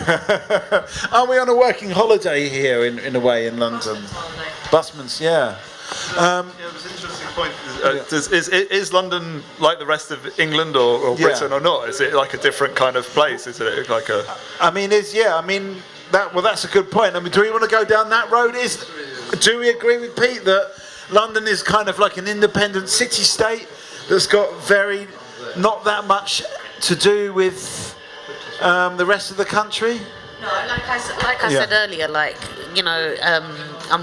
I'm a Londoner, born and bred. So it's like when I go anywhere else, I feel like, oh, that's a bit different. But everything's here for me, so there's no need to kind of dwindle out into. So you not really appreciate going out to. I do. I've been travelling all over. England and all that, but it's like, I just feel like, I want to go back home by the second night. This here is weird. When night falls, it's time to go home. It's like I'm going home. Okay, what about people think? Is London different to the rest of the? I do a fair bit of bicycle touring around. I mean. Wherever you can get in the few days you can take off around, I think Swanage, Cambridgeshire, the coast, all around. And there you see, I suppose, a bit of England, even though it's not, out in the sticks. If you were taking. Well, it is out in the sticks. It is. But the sticks are different wherever you travel as well. The sticks are different up north in Yorkshire. The sticks are different. And the funny thing is that they always hate the next village more than anything. I mean, I'm Swede. I was brought up to hate, what was it? The Southerners, the Finns, and the Lapps. Maybe in that order, maybe not. You know, but that was traditional. So like you guys in England hate the Irish and the French. A little bit. You know, the same. Well, no, I'm talking stereotypes here, of course. I don't hate the Finnish or the Lapps or the Southerners. That would be pretty much everyone. So no. Well, most places are south of Sweden, I suppose. But you know what you're conditioned to be prejudiced about. Okay. What's that? I think rival better than prejudice. Yeah. Okay, and where are you from, Dan? Are you from London? I was born in Berkshire. Yeah. But I've lived in London on and off for about 10 years. Do you consider yourself to be a little bit of a kind of permanent tourist here? Oh, you're London. I've always come back. Yeah. From wherever I've been, so I'm not too sure, to be honest. Well, I mean, I think it's the same. Yeah. I think we condition ourselves to live here, and in the end, we can't move anywhere else because we're too damaged by London. It also could be the air. Like you get addicted to the pollution. To the pollution, yeah. Yeah. Is it like train? I stepped off the train in London after having been in northern Sweden, where the air is, pure. And I come back here and I think, oh fuck, I so much missed it. Really, it is like that because you can smell things. Is it a bit like smoking a cigarette in a way that we are all kind of addicted to puffing London air, and that's. Remember what the big smoke. Yeah, maybe that's what it is. All the smells colliding, not just of beautiful nature and the odd car, but like all the smells colliding. Yeah, so it's a heavy, dense mixture of smells. It is. It's interesting. Similarly, like 2 days ago, I went to Paris just like that for a couple of hours, and it's the air is same as in London, maybe even worse. Did you feel a relief when you got off of the train? You like no, not really. It was all the same. We brought some air from London. Yeah. We brought it back. It's an air exchange. Yeah. So it felt like home there. Okay, so are we a little bit addicted to that London air? Is it like smoking a cigarette? Or is it city living that we're addicted to? Possibly. I'll ask you a question. You know, with the yellow vests going on in Paris, what did you see? Did you see any action, any yellow vest action? Basically, I met some local friend there, and she said that they are just going on every Saturday. So and all they've got something that they wanted, but now they want more. Is that a kind of tourism, the yellow vest tourism? I think it's some sort of micro tourism. Yeah. I reckon it's just the local thugs now they're wearing yellow vests instead of Yeah. You are correct. My boss is French. She is actually from Paris. Yeah. And my business has got a bit of business in Paris, and she's saying that actually now that all the authentic, the ones that started, have now gone. They've got what they wanted, and now it is just pure thuggery and violence. And people. Is there a fashion element to it? Are you thinking about a kind of fluorescent yellow range? No, we've already seen that a couple of seasons ago. But I think it's like any fallout for any genuine cause that you do get that tail end of any thuggery and violence. We've seen it in the past here. We've seen it elsewhere. Like the looting. Well, we had the Arab Spring how many years ago? That achieved itself in about 3 days. It went on for 2 weeks. 2011 for the riots. Sorry? The riots in 2011. 2011 in London for the riots, when the whole town just absolutely exploded into looting and chaos. No. Yeah. No. It was mighty. It was sad. It was magnificent, scary, and everything. What just a spark can do. What happened there? A spark. Someone was killed by the police, and then they wanted revenge. But is that what it was all about in the end? Social media catapulted it. Okay. No, I think it was an excuse for many to go on the rampage. Disaffected youth, all that. Okay, so I guess we're talking about the riots here. Anyone around and about for the riots? I said to my granddad, my step granddad, that I got a telly out of it, and he believed me. That's a shocking thing. He believed me. That was hard. But then he didn't. I was working in a bike shop in Hackney. We shut the shop. Did you barricade it? No, we just took photos for the insurance claims. The whole high street shut the shops. And we fucked off. It's a bike shop. They want bikes for mobility. So they didn't seem to.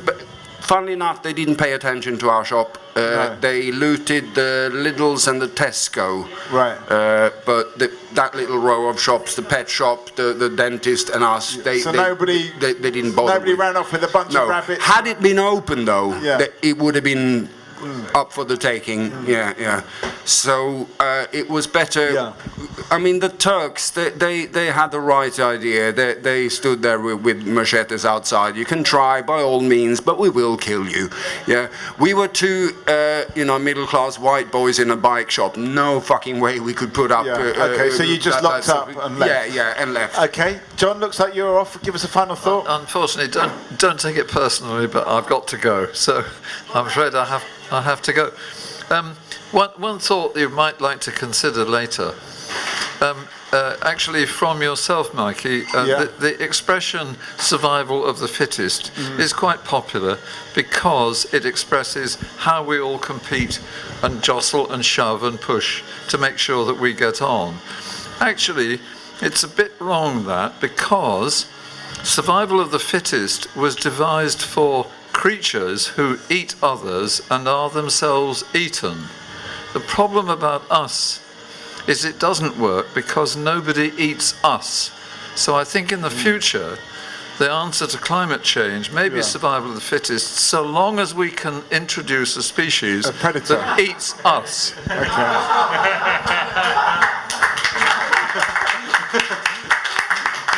Do we need some natural predators back in London? Survival of the fittest was never devised by Darwin. I'm sorry, mate, I've got to go. Darwin never uttered or wrote those words. That was a journalist. It caught on. It caught on. It was one of those, things that.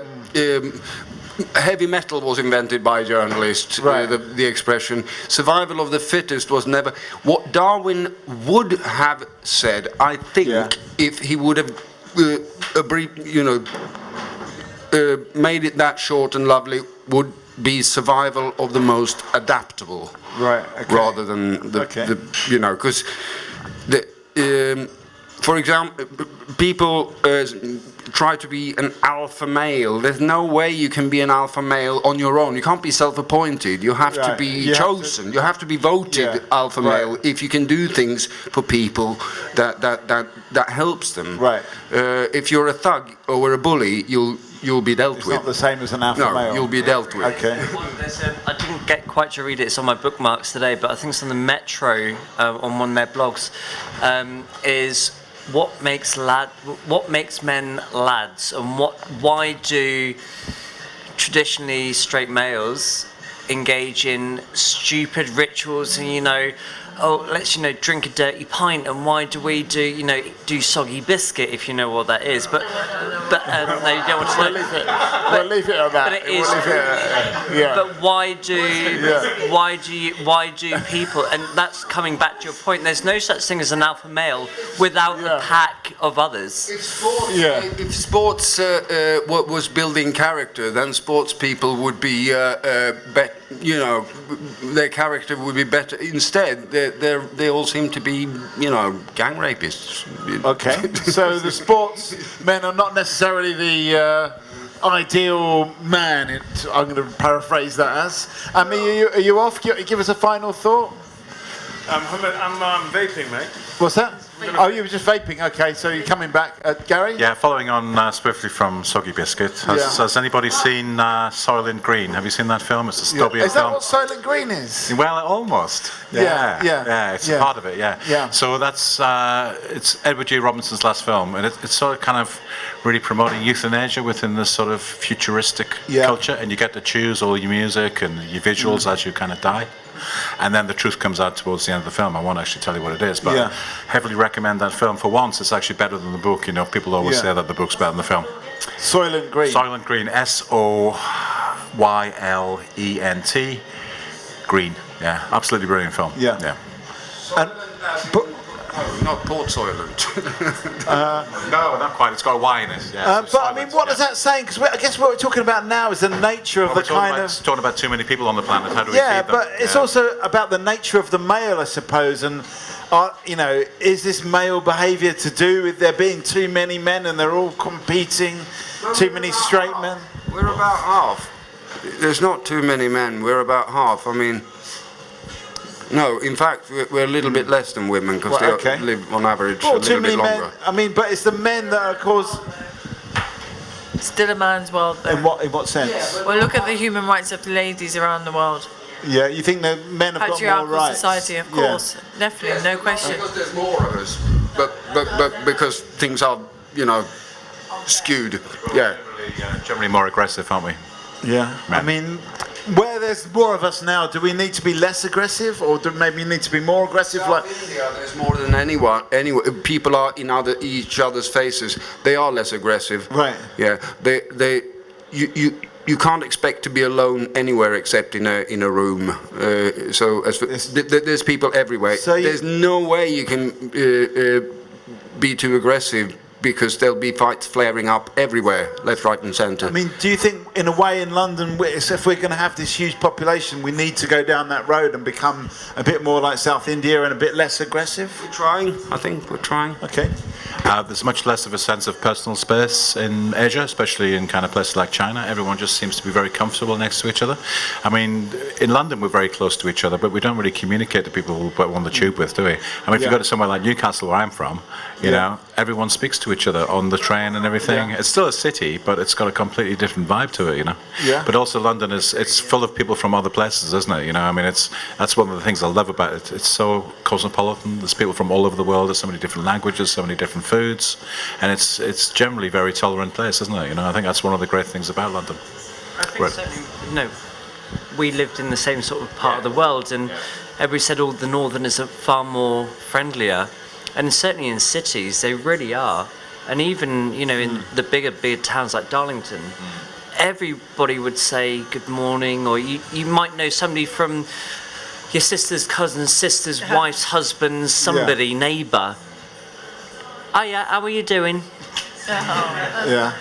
And even just a pass in the street, and other cultures around Europe are very much the same. There's always a joke in Spain is that you never stop if you're in a hurry to speak to the old woman on the road because she'll keep you for half an hour because it's so rude to walk away. And so you'll see, that's why you hear people in the street in Spain shouting across because you can't stop. Right. It's a way to converse, but you can't stop. It's hilarious because you will be kept. And I've seen the local policeman in Sitges talk to an old woman on the street for literally at 45 minutes because he can't get away. And he's been trying to move down the road, doing his duties, can't move. There's a robbery down Wait, my laundry's on, it's fine. Yeah, how's your mum? London type thing. Yeah. Where they say hello. I went to Somerset, Bridgewater. Yeah, and yeah, I did actually. But you wanted to go home when night fell, didn't you? Yeah. I was like, 2 days, quick, get on the bus. I've got a mate there, so it's like, I went there and it was like in the morning, the guy who came in with the post guy, he was like, good morning, and I was like, is he talking to me? Yeah. And it was like, he just said good morning. So he looked at it like offended. I was like, good morning. And then I kind of realised when I said to my mate, it's like, no, everyone says good morning here. Literally everyone. When you're walking down the street, even though you don't know them, they're going to say good morning to you. So my question is, why do you trade that? Why do you prefer to be in a place where nobody says good morning? apart from Loretta. Because I like my privacy. I like to be kept. We know, don't we? The rest of them, we try not to offend too much. But if you do, you're probably not going to bump into them again. Yeah. Yeah. How about that one? I think there's. Yeah. But why do you have to say good morning? Like, you don't have to say good morning. Sometimes you don't feel like, or you don't want to spend energy on it. So in a way, it's a bit more choice here. It's pleasantry. But I would probably be the person that like just, it's fine. Like I don't have to. You prefer not to say good morning. Yeah, I just keep it to myself. You know, that's kind of. I think it's funny. You don't think you, for instance, you go 15 miles eastward to Dartford, and on the buses, everyone tells thank you to the bus driver. In London, it never happens. You can do it, but it's like everyone kind of. A lot of people don't, and then you stop doing it as well. Yeah, I mean, I did say thank you to the bus driver, and he looked at me. And it's. And it kind of feels nice when you're there and you're doing that. You kind of these pleasantries are nice. So why does everyone want to be in a place where we're a bit less pleasant? I had this experience. There was a time when I was working in Bournemouth for a while, so I had to catch the night bus to get to Waterloo to get the train, and so I was catching it at like 4 a.m. this night bus. But I had this this amazing experience going to the bus stop at 4 a.m. with and just loads of people there waiting for this bus because they're all keep to a timetable at that time. And everyone knew each other, but everyone was willing to talk to everyone, and it was just this conversation happening at the bus stop. And everyone, so it was a party at 4 o'clock in the morning? They got on the bus, and because the bus drivers are the same, they just talk to the bus driver, and everyone's having this chat. It's like, wow, this is I've never experienced this in London. So it's not just about place; it's also about time. If you catch London at the right time, everyone says good morning. Pleasantries are social lubricants. Yeah. And in a place where you can expect to meet people again, you have to do it, because if you're rude to people, then you'll know it the next, or your neighbour will know it, or your mum will know it the next day, more likely. You know, so it makes sense. It's Let me just come to Rob. I was just going to say that one of the things I noticed about this area, Poplar, if you hang out on Chris Street Market, for instance, actually a lot of people do know each other, and it's an amazing place because of that. It's so different.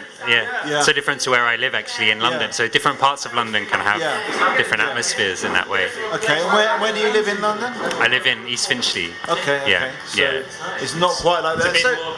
It's a bit more of a commuter place. Yeah. You know, people go into the city to work and come out, whereas here I think quite a lot of people, they just sort of and it's kind of there's lots of generations as well, which is really nice. Well, so say again, Loretta? It's too much of gentrification now, and unfortunately some people who've lived here for generations, they're being turfed out as if they're just, I don't agree with that. Do you think that's going to go then, when you won't have that same friendliness when it's just a more, let's say, anonymous population here? I agree. Okay, so I mean, what do people think about that? Victoria wants to say. Yeah, I'm sorry.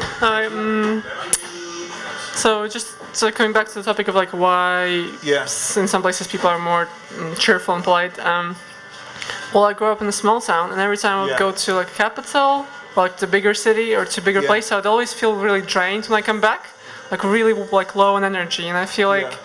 Generally, when there's like lots of very dense, there's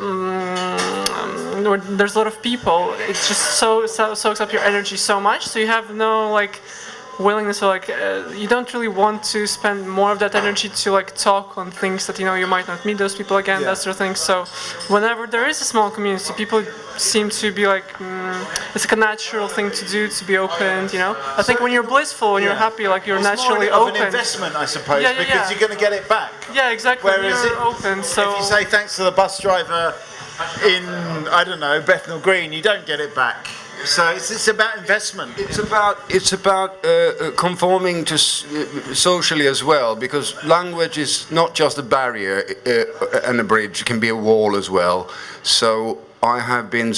In Swedish, we don't have a please. I sometimes forget to insert it, and then people get really upset, and it's more horrible than it is horrible to not say please, if you see what I mean. And I've also heard people saying, "Can I help you?" And they don't want to help you. They answer, "What the fuck are you doing here?" Right. Okay. So it's a code as well, and I think we can. safely say we've all fallen into that trap. You identify strangers that way. You try and hone in where people are from. Okay, so in a way, I think next time I'll try to make some sound to like not not to say thank you to a driver, but like let's say I'll make a squeak.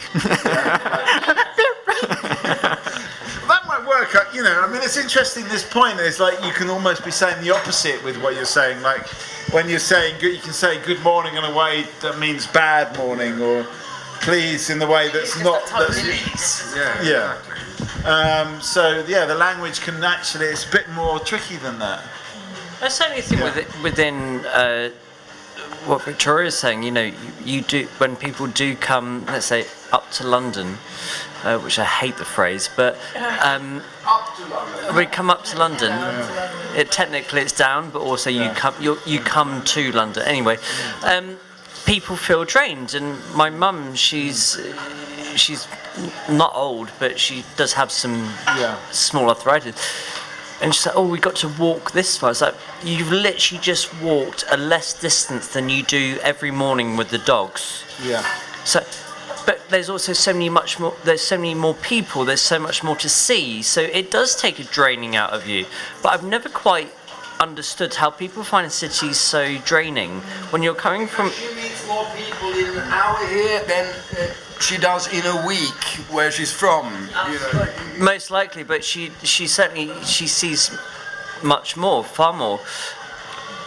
But also, I don't quite understand how people see cities as draining when there's so much energy that can enrich your life. Yes, it might be exhausting. It's, you know, cramming for an exam sort of thing in 24 hours. It's stimulation. It should be stimulation. It shouldn't be seen as a barrier. I have a theory. It's again about the exhausts of from the cars and stuff, because you need to kind of you come and breathe this air, and you need to kind of adjust to it a week or two. Yeah. So I think it might be too much. So it's about the air. It's about the air pollution that is actually messing up your mum and other people. That's from my personal experience. When I return, it just takes time to kind of. Mexico City. Yeah, true. That's true. Yeah. True. We're not.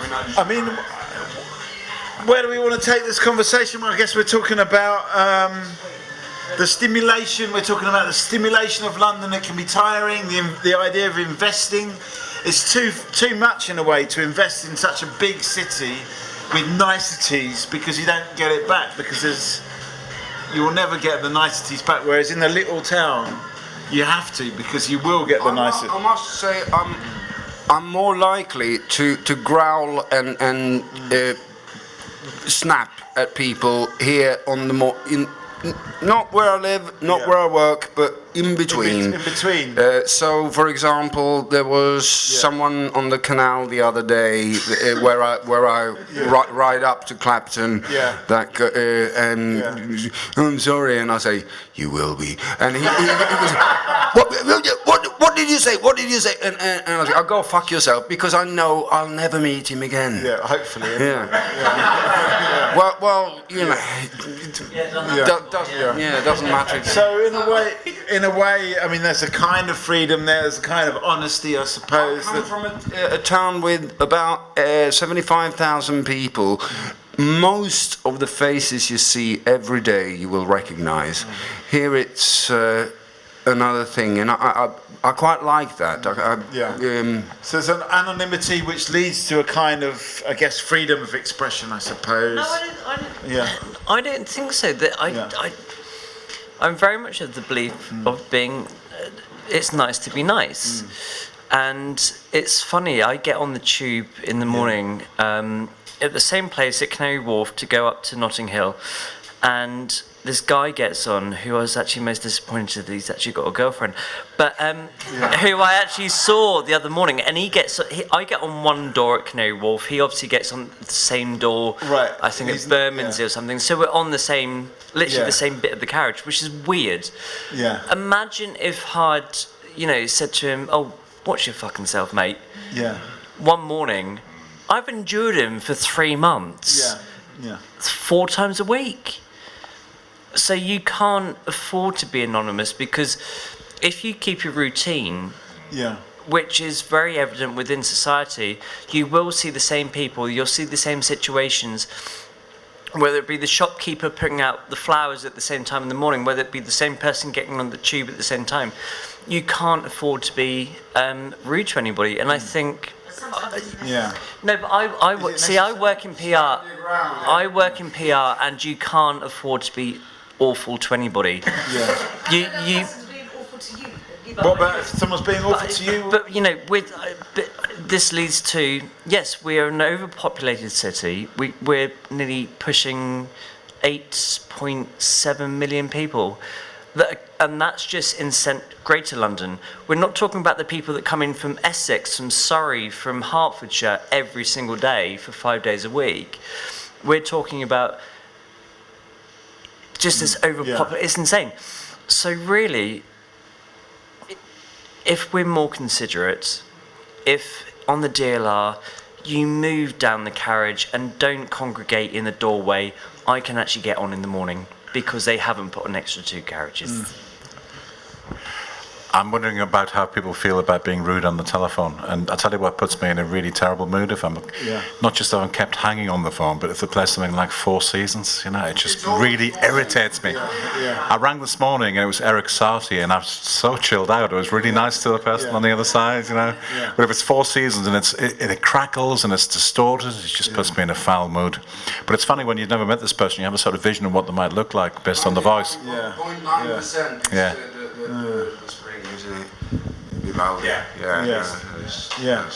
It reminds me a little bit about this culture of talking via emails, or even if you having like a work conversation through the email, and it's kind of you have to always put these, kind words like I don't know, dear blah blah blah, kind of regards. And I almost feel like when that happens, you almost like participate. You choose to participate in that dialogue, because if you don't choose to participate in that dialogue, it's almost like it's rude in the sense that, So like the bits in between the message and the email, they're a bit like, how are you? Basically, in between that small talk, I always feel like what's really happening is you're just participating in this like dialogue, you're trying to figure it out, but you don't really know what's happening. You're just trying to figure it out. It's underneath this politeness, really. Because if you're just being straightforward, you don't know what's happening. They've got machines here saying please. In the post office, when I moved here 22 years ago, and I had to deal with the post office every now and then, they go, number 22, please. Hang on. Do you really need a machine to say please? Hang on. You need a machine to be polite. You can't just accept 22. It has to be. Okay. Well, Victoria's put in this thing about the emails as well, because in the email, I don't know. I just write the email, then I add the kind of bits at the beginning. Like how are you? Kind of at the end, and then. When I want to be nasty, I just put regards. Okay, and then my name. So if regards without kind regards is kind of like an extreme diss.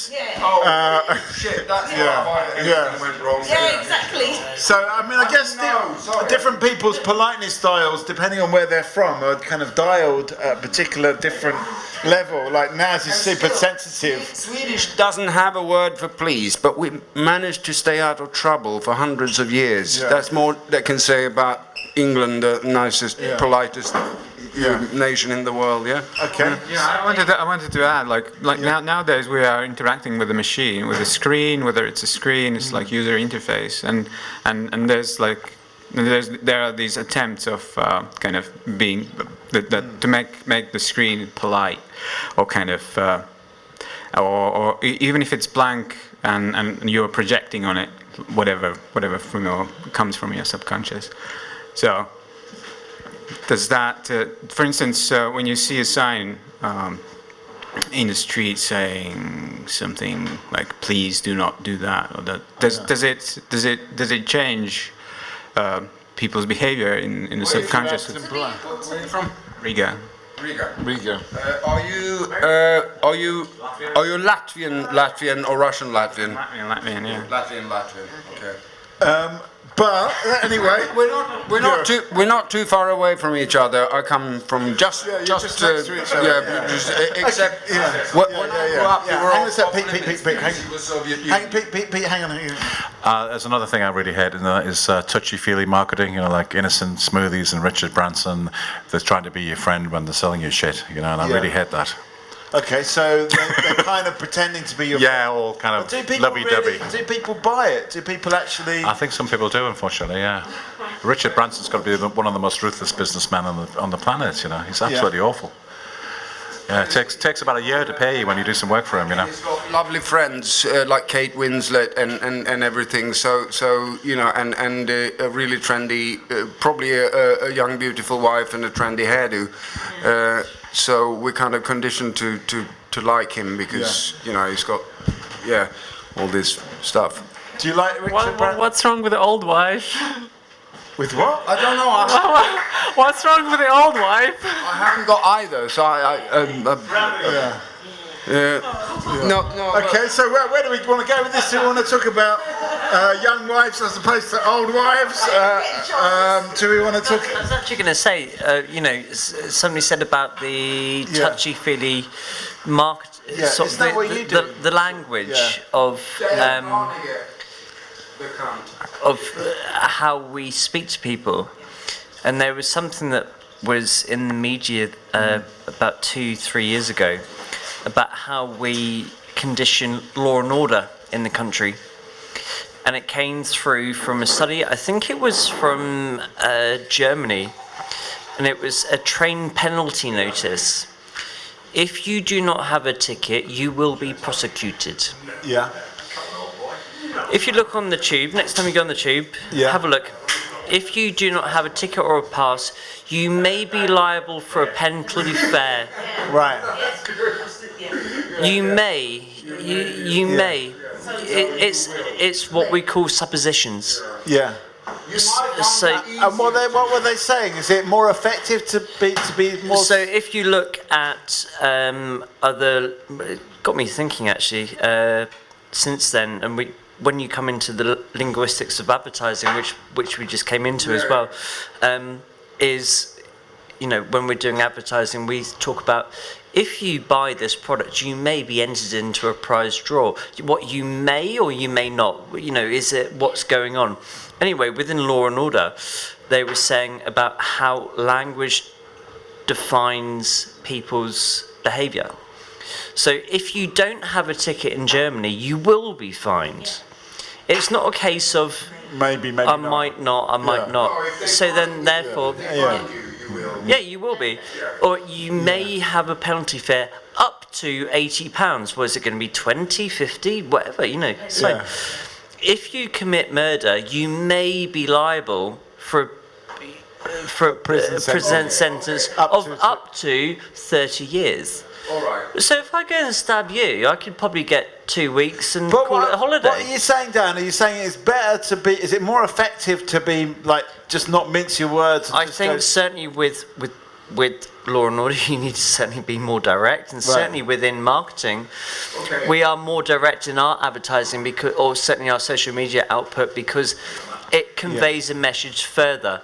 People are so open to interpretation. And I think certainly nowadays, where we may find fault in everything people say, that you need to be far clearer in your message, without any caveats of left or right, to convey a message. So just be more direct, like the Germans, basically.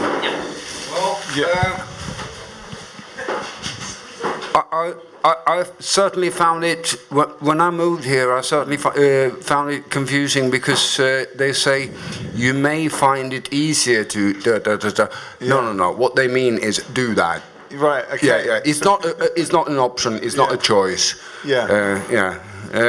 One thing though I wanted to touch on here. It's probably breaking the law. Okay. You can break the law if no one's watching. But if you're the Home Secretary, they're watching. Right. Now, not allowing the ISIS wives to return home, that is breaking international law. Right. But they are saying that they will. Now, just playing for the cameras, they are saying that we will stop them from coming here, but they can't, because it's not even. I got a real leathering here on Saturday for saying that, but it doesn't matter. I don't have an opinion. It's just they can't do it because they're breaking international law. Okay, so how do we get here? Because I guess we're talking about that maybe they said to the ISIS brides, if you go to Syria, you may not be allowed to come back. But they were maybe not as forceful as perhaps the situation appears now. They may not be eligible to be stateless. Yeah. Because that is contravening international law. Yeah. Well, I'm sort of going to link that back into advertising, and there was a brilliant example of some London advertising agency were advertising new soap powder in Saudi Arabia. So they did 3 images, so it showed you the clothes dirty, being washed, and then clean again, without realising that in Arabic countries you read it from right to left, you see. So it looked like you were putting clean clothes in, washing them, and they were coming out dirty. Right. So that's a little bit of an intensivity. Yeah, and there's been exactly. The other one is Coke adds life. That's the strapline of Coca-Cola. It used to be. They tried translating that into, I think it was either Korean or Vietnamese, and it came out as Coke brings your ancestors back from the dead. Right. So you have to be very careful. Yeah. So lost in translation, I suppose. Is the ISIS lady lost in translation? We have our own ISIS ladies. Yeah. You've got one too. Yeah, I wanted to point something out about advertisement and old wives, just connect them together. Yeah. Because the thing about advertisement is that what they do, I feel like a lot of it is I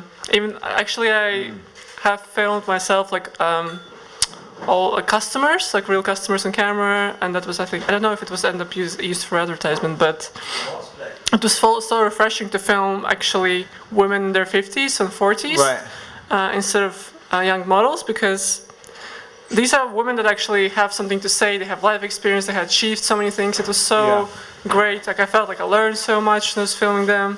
So and the thing about you're normally filming younger women. Yeah, I don't think it's. I just don't get my head around. I understand sort of it's the when you see a lot of young women in being used for advertisement. It's kind of yes, you're selling this idea, blah blah. Yeah. But what also happens is that they almost they don't want women to age, and that's what I think it's a bit natural. I think there's a lot of beauty about women. I mean, there's so much to the woman that when she ages as well. I feel so. Yeah, that just bothers me a lot sometimes. That there's all these posters. You're going to grow old at some point, and you're worried about it because. I think it's just more important to show that it's okay for women to age. It's not. It's not. Yeah. Okay, so where do we want to go with this? Because I feel like the conversation's fraying. Hang on a sec, Pete. Let me do my sum up.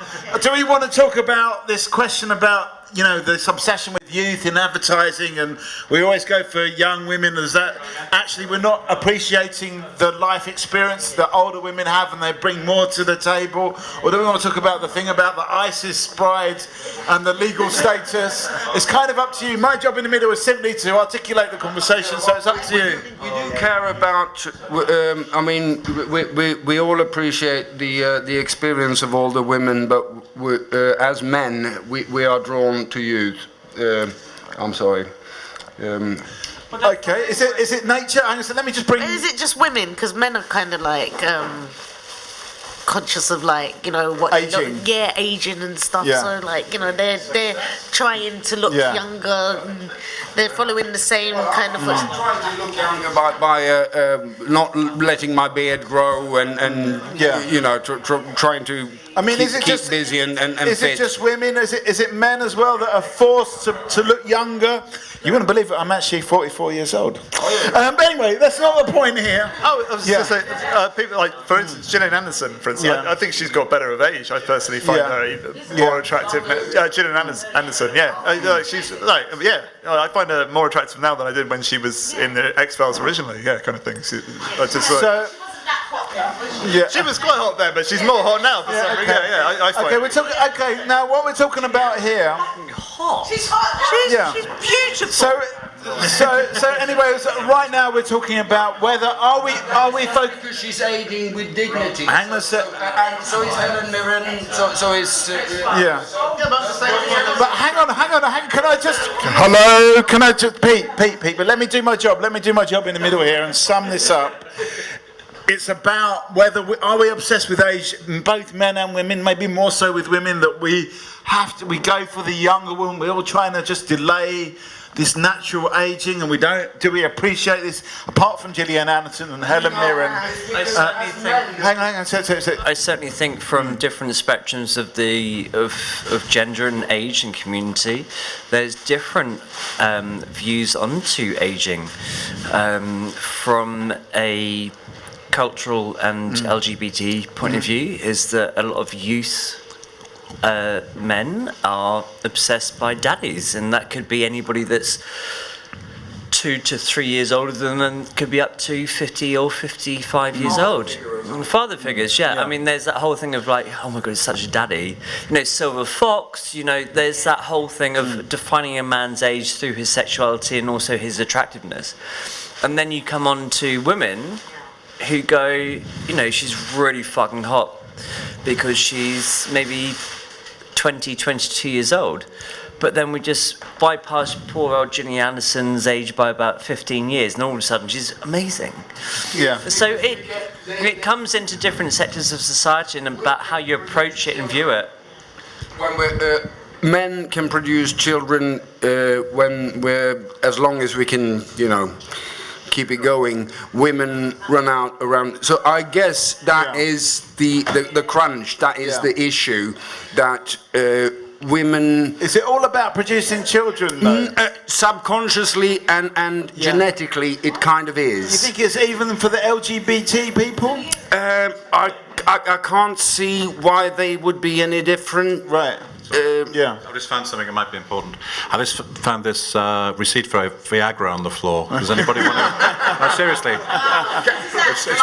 It's rather a large amount as well. 20 quid. Can I claim it? So I guess we're talking about this thing to reproduce. Is that what it's all about? Are we kind of stuck in this narrative that we need to find, even if it's if it's somewhere in the kind of deep brain? Is that what's going on? Is that why we're kind of obsessed with youth? Because certainly think that women at the moment are certainly having an older renaissance. I mean, people are tired of the younger celebrity figures, whether they be the Kardashians or models or apparently Kate Moss is now, she is amazing, but also she is now celebrated for looking so amazing. The model Kate Moss, who was discovered at an airport when she was 15, she's from Croydon. She's been in the industry for the best part of now 30 years. She had a few drug issues for a year, but she's few ups and come downs, back. we might say. She was shot for a magazine a couple of months ago. I think it was Love magazine, and then she came back and was like, "Oh my God, look at Kate! She's amazing." Yeah. She now is doing the round. She's at all the fashion weeks and parties and stuff. She's looking amazing. Everybody celebrated Helen Mirren at the Oscars. Was one of the first onto the red carpet. Social media was all up it. Amazing. Okay. Okay, I'm not dropping names or anything, but I have met Kate Moss a couple of times, and she looks a right mess. She looks a right mess in real life, man. She's a terrible sense of dress. Always looks completely fucked, like hungover. Yeah. Yeah. Is that the point you're making? No, I'm just saying she's photogenic, but when you see her in real life, she looks completely different. Okay. But I mean, what about this? James said that she was more magnetic in person. Remember, James. Which James? My James. Yeah. That he met her and that she was magnanimous. Is that the right word? Yeah, she's very nice. She's very polite. I've worked with her a couple of times. But what about this general question about the youth and is it just a passing trend? Have the mic for a minute. Go on. I met Nancy Del Olio. That was Sven-Göran Eriksson's girlfriend. Fiance. She was 50. Nancy Del Olio. Yeah. I mean. Face to face, I only had a delivery to her veranda in Camden, and then I realized that, well, actually, she's been rich all her life. She has been pampered all her life. She had access to the best treatment that money can buy all her life. And I even had a short conversation with Sven-Göran, and I was thinking of telling Nancy, even though she was 54 at the time, why don't you ditch this guy? I don't know much about football, but I am Swedish, if you see what I mean. But she had a skin that a 20-year-old would be proud of, because she can afford it. Okay, Sometimes it's in your genes. Okay. But I mean, what about this question? Now, let's just because I don't feel it really got answered. Are we obsessed with youth? Are we not? No. You say yes? Yes. No. At the moment. With health, okay. We aspire to be immortal. Yeah. Is that what it's about? More than the age of reproduction? That too. Okay. So I certainly think Loretta's got a point. I think Loretta's got a very good point that we are obsessed with that immortality, and at the moment there's a big trend within Netflix and films about the afterlife, the good place, and particularly the good life, the good place. Beg your pardon. And I think certainly we are looking for clean living trend, the whole thing about non-invasive surgery, the whole big trend about microbiotic drinks and food and things that are related to clean living to make us live longer, and veganism and and Viagra. I mean, Viagra. Tell us your stories, Mikey. I'm interested. I mean, 10 years ago, 0.2% of the population was gluten-free. Even less than that were vegan. Now everybody is apparently, so... It's all bullshit, because gluten is part of our diet since thousands of years. There are no vegans other than in the spoiled Western world. In, say, South India, Southeast Asia, everyone has milk in their tea. They have it when they can. You have to be a spoiled brat to turn away from that. They have meat when they can, unless they're You're a sport brat, Mikey. Me?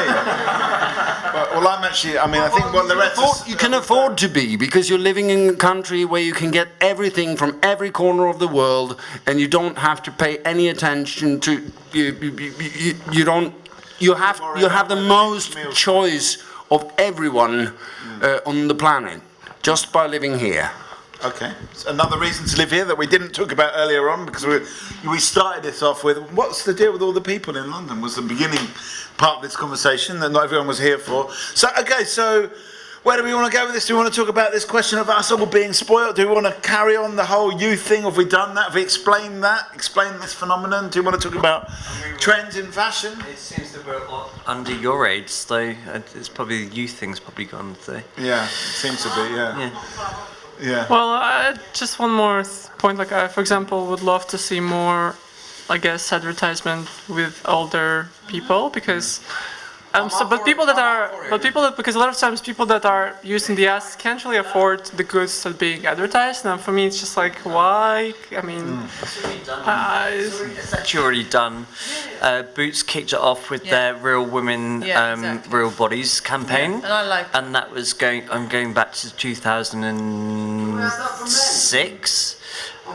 We've already had that with the Jack and Jones campaign, which What's is going the Jack back. and Jones campaign? Jack and Jones was I think it's a Scandinavian brand. I think it is. I've been there for 22 years. And they did a campaign. I'm going back again 6-7 years. They did that, and from my experience of nearly 12-13 years in the fashion industry, we always want it, but we actually don't get it, and ultimately, then we don't actually, and then ultimately we don't want to see it. Yeah. It's nice to celebrate. It's going to have 2 weeks of press. It'll be celebrated on social media for a couple of days, and then it's done. Back to business as usual. Back to business as usual. Inspired to be. Yeah. Okay. Because I was working for this, I was working last year for a beauty brand, and it was interesting to see how that's exactly what in comments when people advertise something on Instagram, that's exactly what happens in comments, because people just, if you don't like something, a lot of times if someone is too perfect, people just don't buy it anymore. And that's the thing that's why I think Victoria's Secret is so outdated a little bit, because I mean, what are you trying to say with this show? I mean, it's kind of aspirational, and it's really cool that they. Victoria, and what's the secret? It's really cool that they do have such a variety of people from different places, but. I mean, it just feels a bit like when you see this. It's a bit like. Are you all in fucking advertising?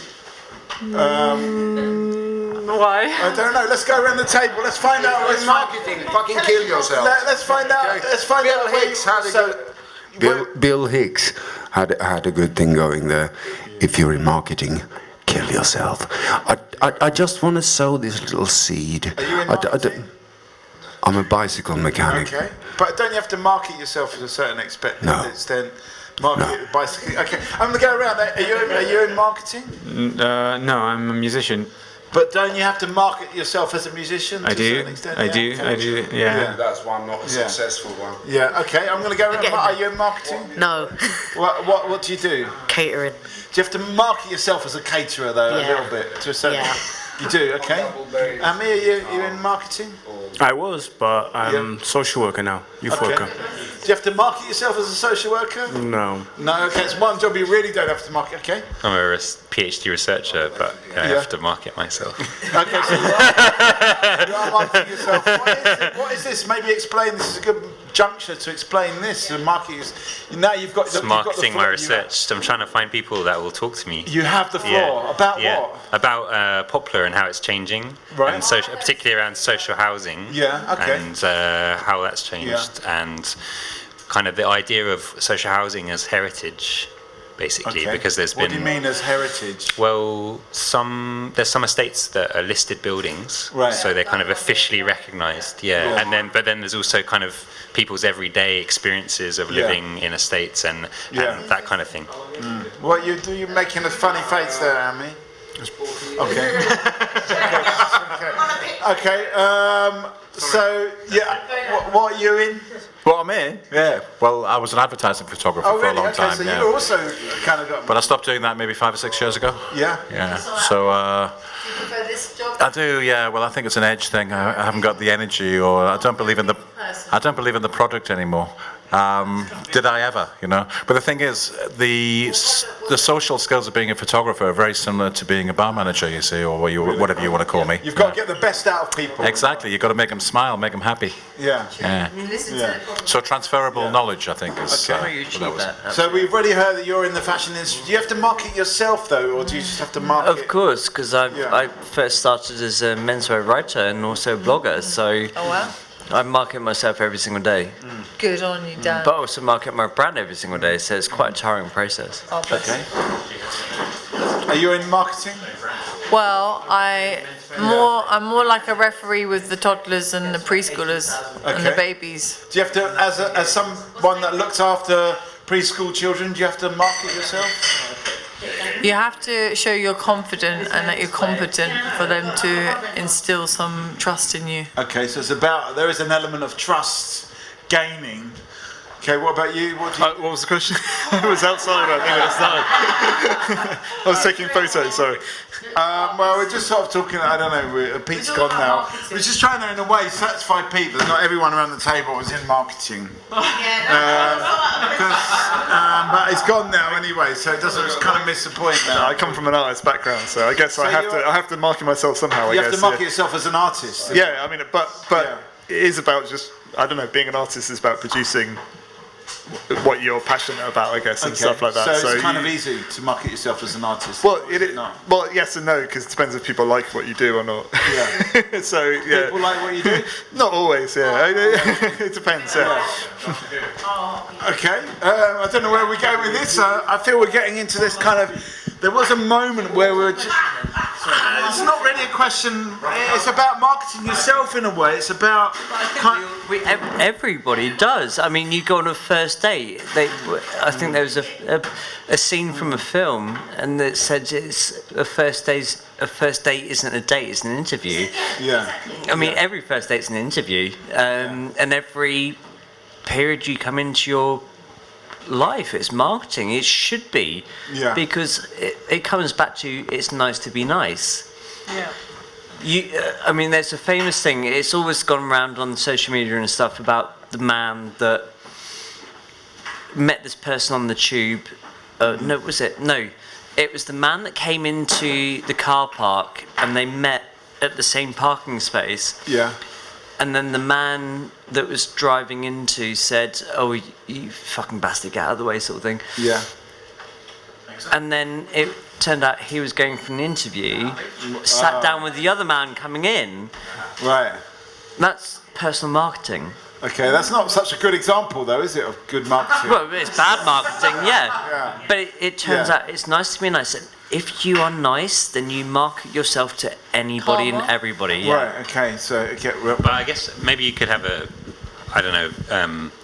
Maybe our lives are becoming adverts in a slightly kind of soul-destroying or meaningless way, in like how people use sometimes the way people use Facebook or Instagram. Are you saying your first date didn't go very well? Yeah. What are you saying? No, I'm having to up my Instagram game in order to get more first dates. Yeah. Because it's about showing a particular side of your life which hides all of the kind of complexities or sadness or kind of vulnerabilities, and you present a particular just the happy image, side, a successful side, and then I don't know. You kind of see some people get a wedding video made of their wedding, and it's kind of set to a particular kind of music, and it has all the and it looks like an advert, and I just think sometimes maybe we're trying to live in adverts we're in fact an everyday way, embodying the advert rather than I was just saying people are very different, like how people in the media, for instance, are very different how they present themselves on television to how they are in real life. So they will be someone like your friend kind of thing, but in real life they might be like completely. Again, they'll say stuff off camera which you're like, like I'm thinking like Richard Keys, people like that kind of thing, where you like think, oh, they're a nice presenter kind of thing, but then they're saying stuff that's off. When when they're not, they think they're not being watched. And exactly, and they're you're like, wow, I can't believe the things come out of people. And it's like two different worlds. People present themselves it is marketing in a way. Yeah, they're marketing themselves in one way, and in real life they're very different. Actually, coming back to the saying that it's nice to be nice, I actually appreciate when people are polite and nice, just because I think naturally it's so easy to be rude, to be depressed. It's easier to be like sad and rude, and it's actually takes an effort to, get yourself together and smile at people, or just Can I just say? Hang on, let Victoria finish her point. No, but for me, on a daily basis, I think it's it takes an effort for me at least to. Just to project something good. Sometimes when you not necessarily feel that way. So I appreciate if people do that. Basically, that's all. Okay. Because I feel like sometimes can be easier to just not really filter what you're saying. Just to fill in, Pete, we're talking about this idea of self-marketing, and is it like a genuine thing to do, or is it something that's actually false? We're all programmed to try and get on with each other. So it actually takes an effort to be horrible. Sometimes you have to be horrible to people. Okay, but it's a bit more of an effort to be horrible. It is. And it puts up social barriers. If you're horrible, you're going to get some comeback. Yeah, exactly. And so it's easier to be nice, but sometimes you can't. Okay, Gary? Yeah, I'd just like to say something about subliminal advertising, but first I'd like to give the example of way back in the 1970s, British Rail were appointing a new advertising agency, and they went along. When they hired Jimmy Savile? I don't know about that, but they went along, and the place they were made to wait was all the ashtrays were overflowing. It was far too hot. They got ignored for ages, and they finally went in the meeting and said, "What's going on?" And said, "Well, we're treating you like you treat your customers." Very clever. Right. But the one I really want to talk about actually goes back to what we were talking about waste to begin with. Yeah. So there was an agency back in the 90s, I think, and the new Tango Blackcurrant had been launched. So they didn't advertise it at all. All they did was they went around the West End and other places where there's lots of people and filled all the bins with empty Tango tins. So people would see it and think, "Oh my God, what's that?" You know. It's very clever. Oh, that's a very good one. But Gary, that doesn't. There was a comedy troupe in Sweden who did that for a joke. They had some money lying around after a tour that went well, so they decided to market something that didn't exist. So they printed the label. They came up with the logo. It was like a sweet, like cinnamon sweets. They are scrumptious. They had advertised, so they left crumpled packets of this with a few grains of cinnamon in it. And basically, it was just a hoax. But they decided to take the piss out of the advertising industry, and I quite like that. People came in everywhere and asked for them, and they never existed. They never existed. But is that, in a way, is that a bit like our own self-marketing? That we're marketing something that doesn't actually exist? That's kind of successful. Speak for yourself. Yeah. Some people are actually really honest about themselves, like, you know. Is the bad side as well? So it's like even. Is that what you do on your dates? Yeah, definitely. Yeah. Because if you can survive that, then it's all good. Okay, so sometimes you can just kind of just be. Oh no, I'm okay. Okay. But it's funny, like what is honest, because like you can be honest about yourself, but like what you see, other person might see something completely different. They can see value, or so it's funny. So it's a funny thing, like. They can see you for the bad stuff. That afterwards it just gets easy. If it lasts that long. If it does, or if it passes the first date, then of course, because like everything else after that is just. Easy, just be yourself. What about Victoria's point that actually sometimes we're actually be a presentable version of yourself? I mean, sometimes we're actually a bit harsh on ourselves. We see all the flaws, and we think we're kind of advertising ourselves, but actually that's how other people see us, and maybe we need to be a bit easier on ourselves. Maybe we are actually nicer than we think we are. We don't know how people see us. We have no idea. We're trying to project a certain image, and I know several people who think of themselves. Oh, I'm a chill dude, and I get along with everyone. But actually, you're so far from yourself. You're actually quite uptight, and quite. You snap easily, and you're quite violent, and But I mean, the thing is there anything other than that projection? I think that's where we've got to here. Is like, is there like a real you behind that, or is it just about being more convincing? No, for me, it's like that's what I'm trying to say. I guess is whatever you think or whatever other people think. I think it's important to look at actions and what people actually are doing instead of what they're talking about or how they're projecting themselves or how others see them. Maybe just let's see what they do. Like just generally what the actions are. Maybe actions speak. Actions speak. I mean, that's what Liz said right at the very beginning. She was here for about 5 minutes. She said, "Don't talk about climate change. Do something about it." Hang on. Yeah.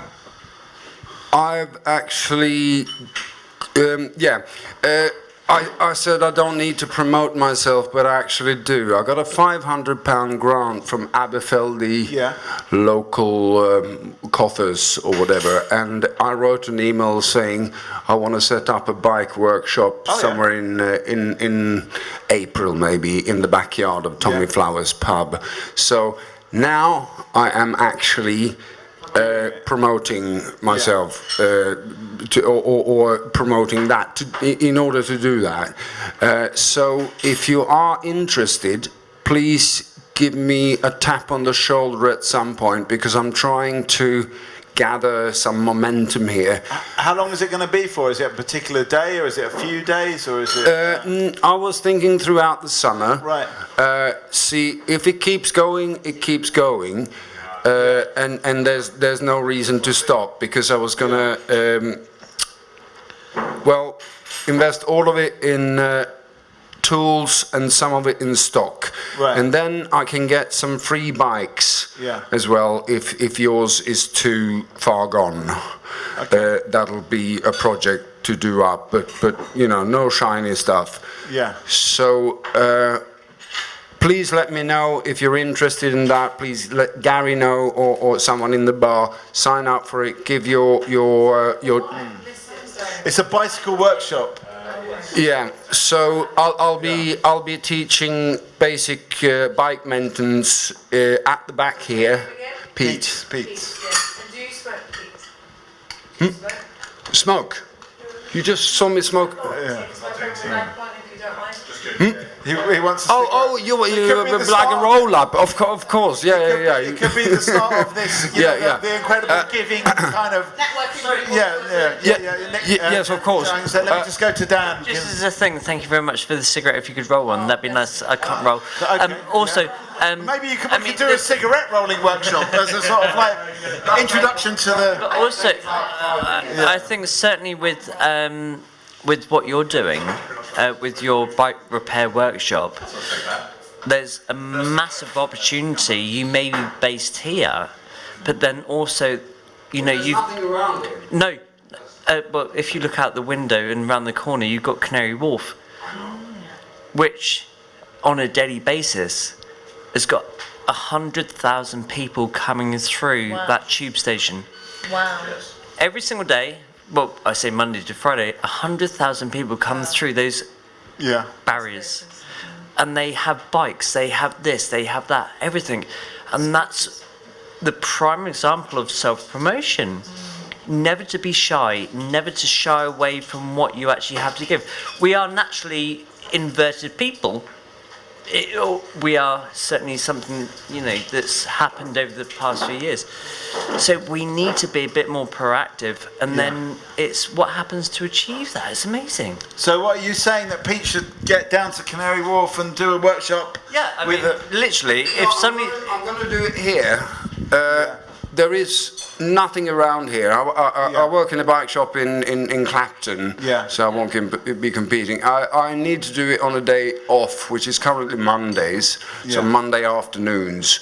At the back, Tommy Flowers, I will get you the bits, not free, but cheap. No, absolutely. But I certainly think that, if you put yourself out with a mobile repair shop, then you'll be actually quite successful down in Canary Wharf. But let me. You can't have a mobile workshop because you can't fit everything in a cargo bike. I'm sorry, I've tried it. Okay. Yeah. All right. Well, let's go. Anyone here a cyclist? Anyone going to take up this? You're a cyclist. Would you take up this static workshop idea? Would it have to be on a particular day, or would a Monday afternoon work? Yes. Yes. Okay. Are you into it? I've literally. I was just telling them I came from a work party. Some of them like. Oh, okay. I like rum. We all like rum. Okay. Well, I don't know. Maybe then it's time just to wrap this up. I don't know, because I feel like we've cut. I think it's good, and I think once again, I think we need to celebrate the things going on in this community, such as the efforts of Pete to do this this workshop and all the other initiatives going on in this area. And it is good, and it is a good area, and you'll find this out, Rob, by talking to people. But maybe we should also get a final thought, because we've talked about so many different things. We talked about the climate change, we talked about too many people, not enough people, tourism, good or bad. We talked about fashion, youth. We talked about the sort of meaning of life and this existential abyss that we're all, on the right side of for now, it seems. Abyss, yeah. Abyss. Abyss. I don't know if it's Abyss. Please excuse my abysmal pronunciation. But anyway, we talked about all sorts of things, and maybe your final thought could be about what we didn't talk about, what we need to talk about. So but I feel like we need some closure for this session, and we need some final thoughts, some profound thoughts. So where are we going to go? What are we going to say? What are the things that kind of piques your interest today? Well, that's the climate change. There was just one little article I read in the Eye today, which is a short form of the Independent, about a shooting range in Shropshire, I think it was. They had 3 targets. One was Shami Mabagum, the other one was Donald Trump, and the third one was Justin Bieber. Right. How would those 3 people get on in a room, I wonder?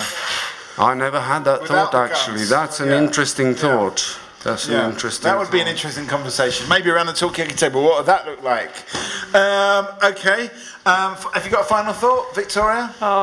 Well, maybe let's talk more. Yeah, I'm going to move on then. Rick, have you got a final thought? I think I've probably said this before on Talkaoke, but I think in terms of the climate change, the world will survive. It may change, but even if we were annihilate ourselves, the world will evolve to something else. So it'll be survival of the adaptable. Yeah, exactly. As Pete put it earlier on. Final thought, Loretta? I really like the art work. Okay. Gary? Yeah. The artwork was lovely. Yeah. Is that an explosion of... Everyone has their own interpretation. I really like this one. I like it as well. Well, it's that famous painting by David Hockney. It's one of the most expensive paintings in the world, isn't it? The Splash in LA. Big Splash, yeah. Well, that's more about what it looks like here, compared to sunny California where the sun's out all the time. So this is more like a curb. This is Bradford, where he's from. Okay. Yeah, so that's the Bradford Splash, I think. But what's interesting about it, slightly accidentally, is the wood on the frame has come through the middle, and you can see a cross there. But that's actually just the bars for the canvas. But it happened in storage, so he's then repainted it, and it looks a little bit like a Ku Klux Klan kind of thing, and on a lawn in Alabama, doesn't it? Yeah. So things are not always what they seem. Is my last thought. Rob, have you got a final thought? Thanks for having me. And no, I don't know. John's point about predators. Yeah, maybe we should quite introduce predators back into society. Maybe creditors, not predators. Well, in a way, maybe the creditors are the predators. I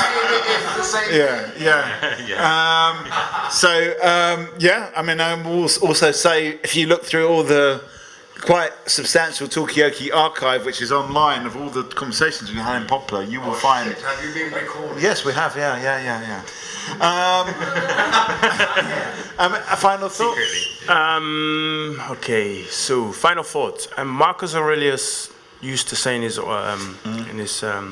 autobiographies and his journals, the only thing you're in control of is your own thoughts and actions. So. I like that. But what in this particular instance, what should we be thinking and doing? Well, you haven't said anything. Easy for you to say. Drink more rum. Drink more rum. Okay. I don't know.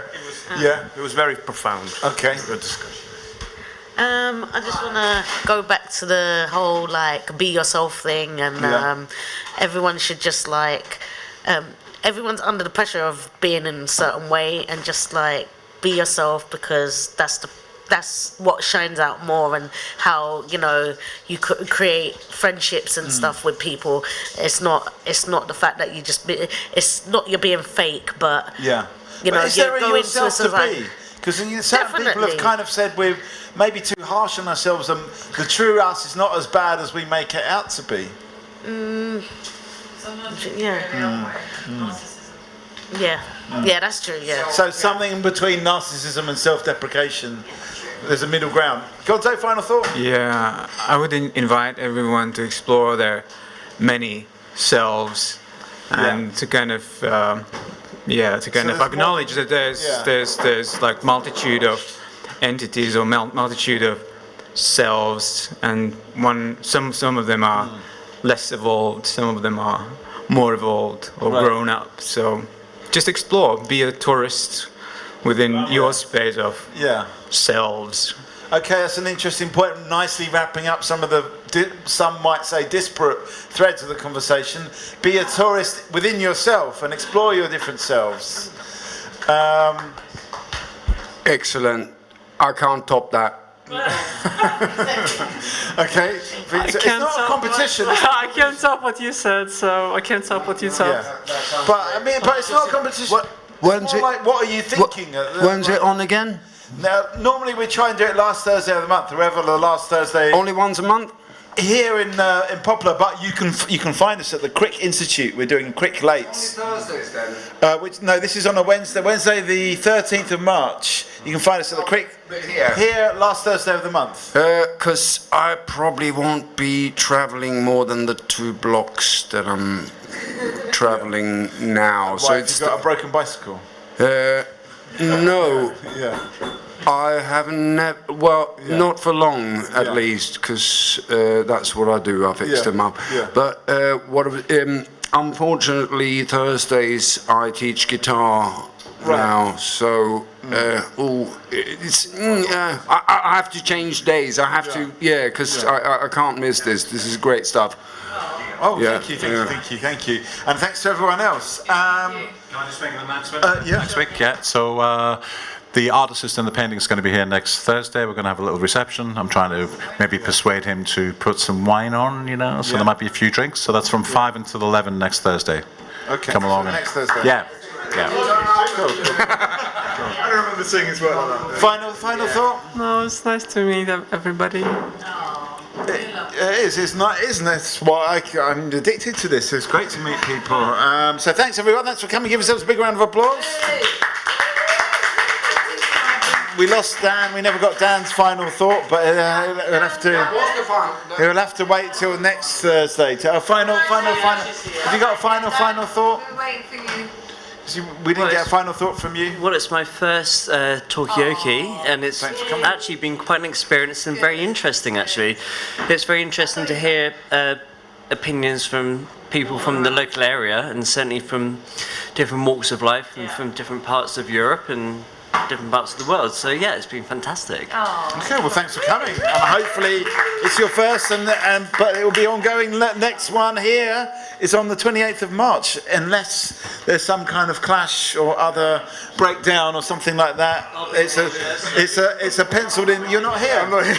Where the fuck are you? I'm in Wales. Are you? Yeah. Oh yeah. Okay. Well, maybe it's on the 28th. We're subject to negotiations. We'll see. It might be on the next Thursday after the 28th, which is the. From somewhere. What's that? Skype. Well, we're doing Dubai. Phone in, okay. And Korea and all that sort of thing. So, okay, well, I'm not sure if we want to hear about your glittering career. Anyway, right, okay, well that's it. Thanks everyone for coming. Turn on the music, because I don't know what's happened to the music. So we got that sense of closure. Turn it up, and thanks everyone for coming. We will be back, and as I said, we will be at the Crick Institute on the 13th of March, which is next to St Pancras Station, and that's a free gig. And there's some science stuff going on there as well, yeah. So come along to that if you fancy. When 13th of March? 13th of March, 6 p.m. to 9:30. 9:30. That's the one opposite, isn't it? Yeah, it's featured in the in Mission Impossible 5, but only as the sort of spy building. It's not really a spy building; it's a biochemical research institute. Anyway, there we go. Thanks for coming. Spooks, where they have the. Come on, there's a spook. Come on!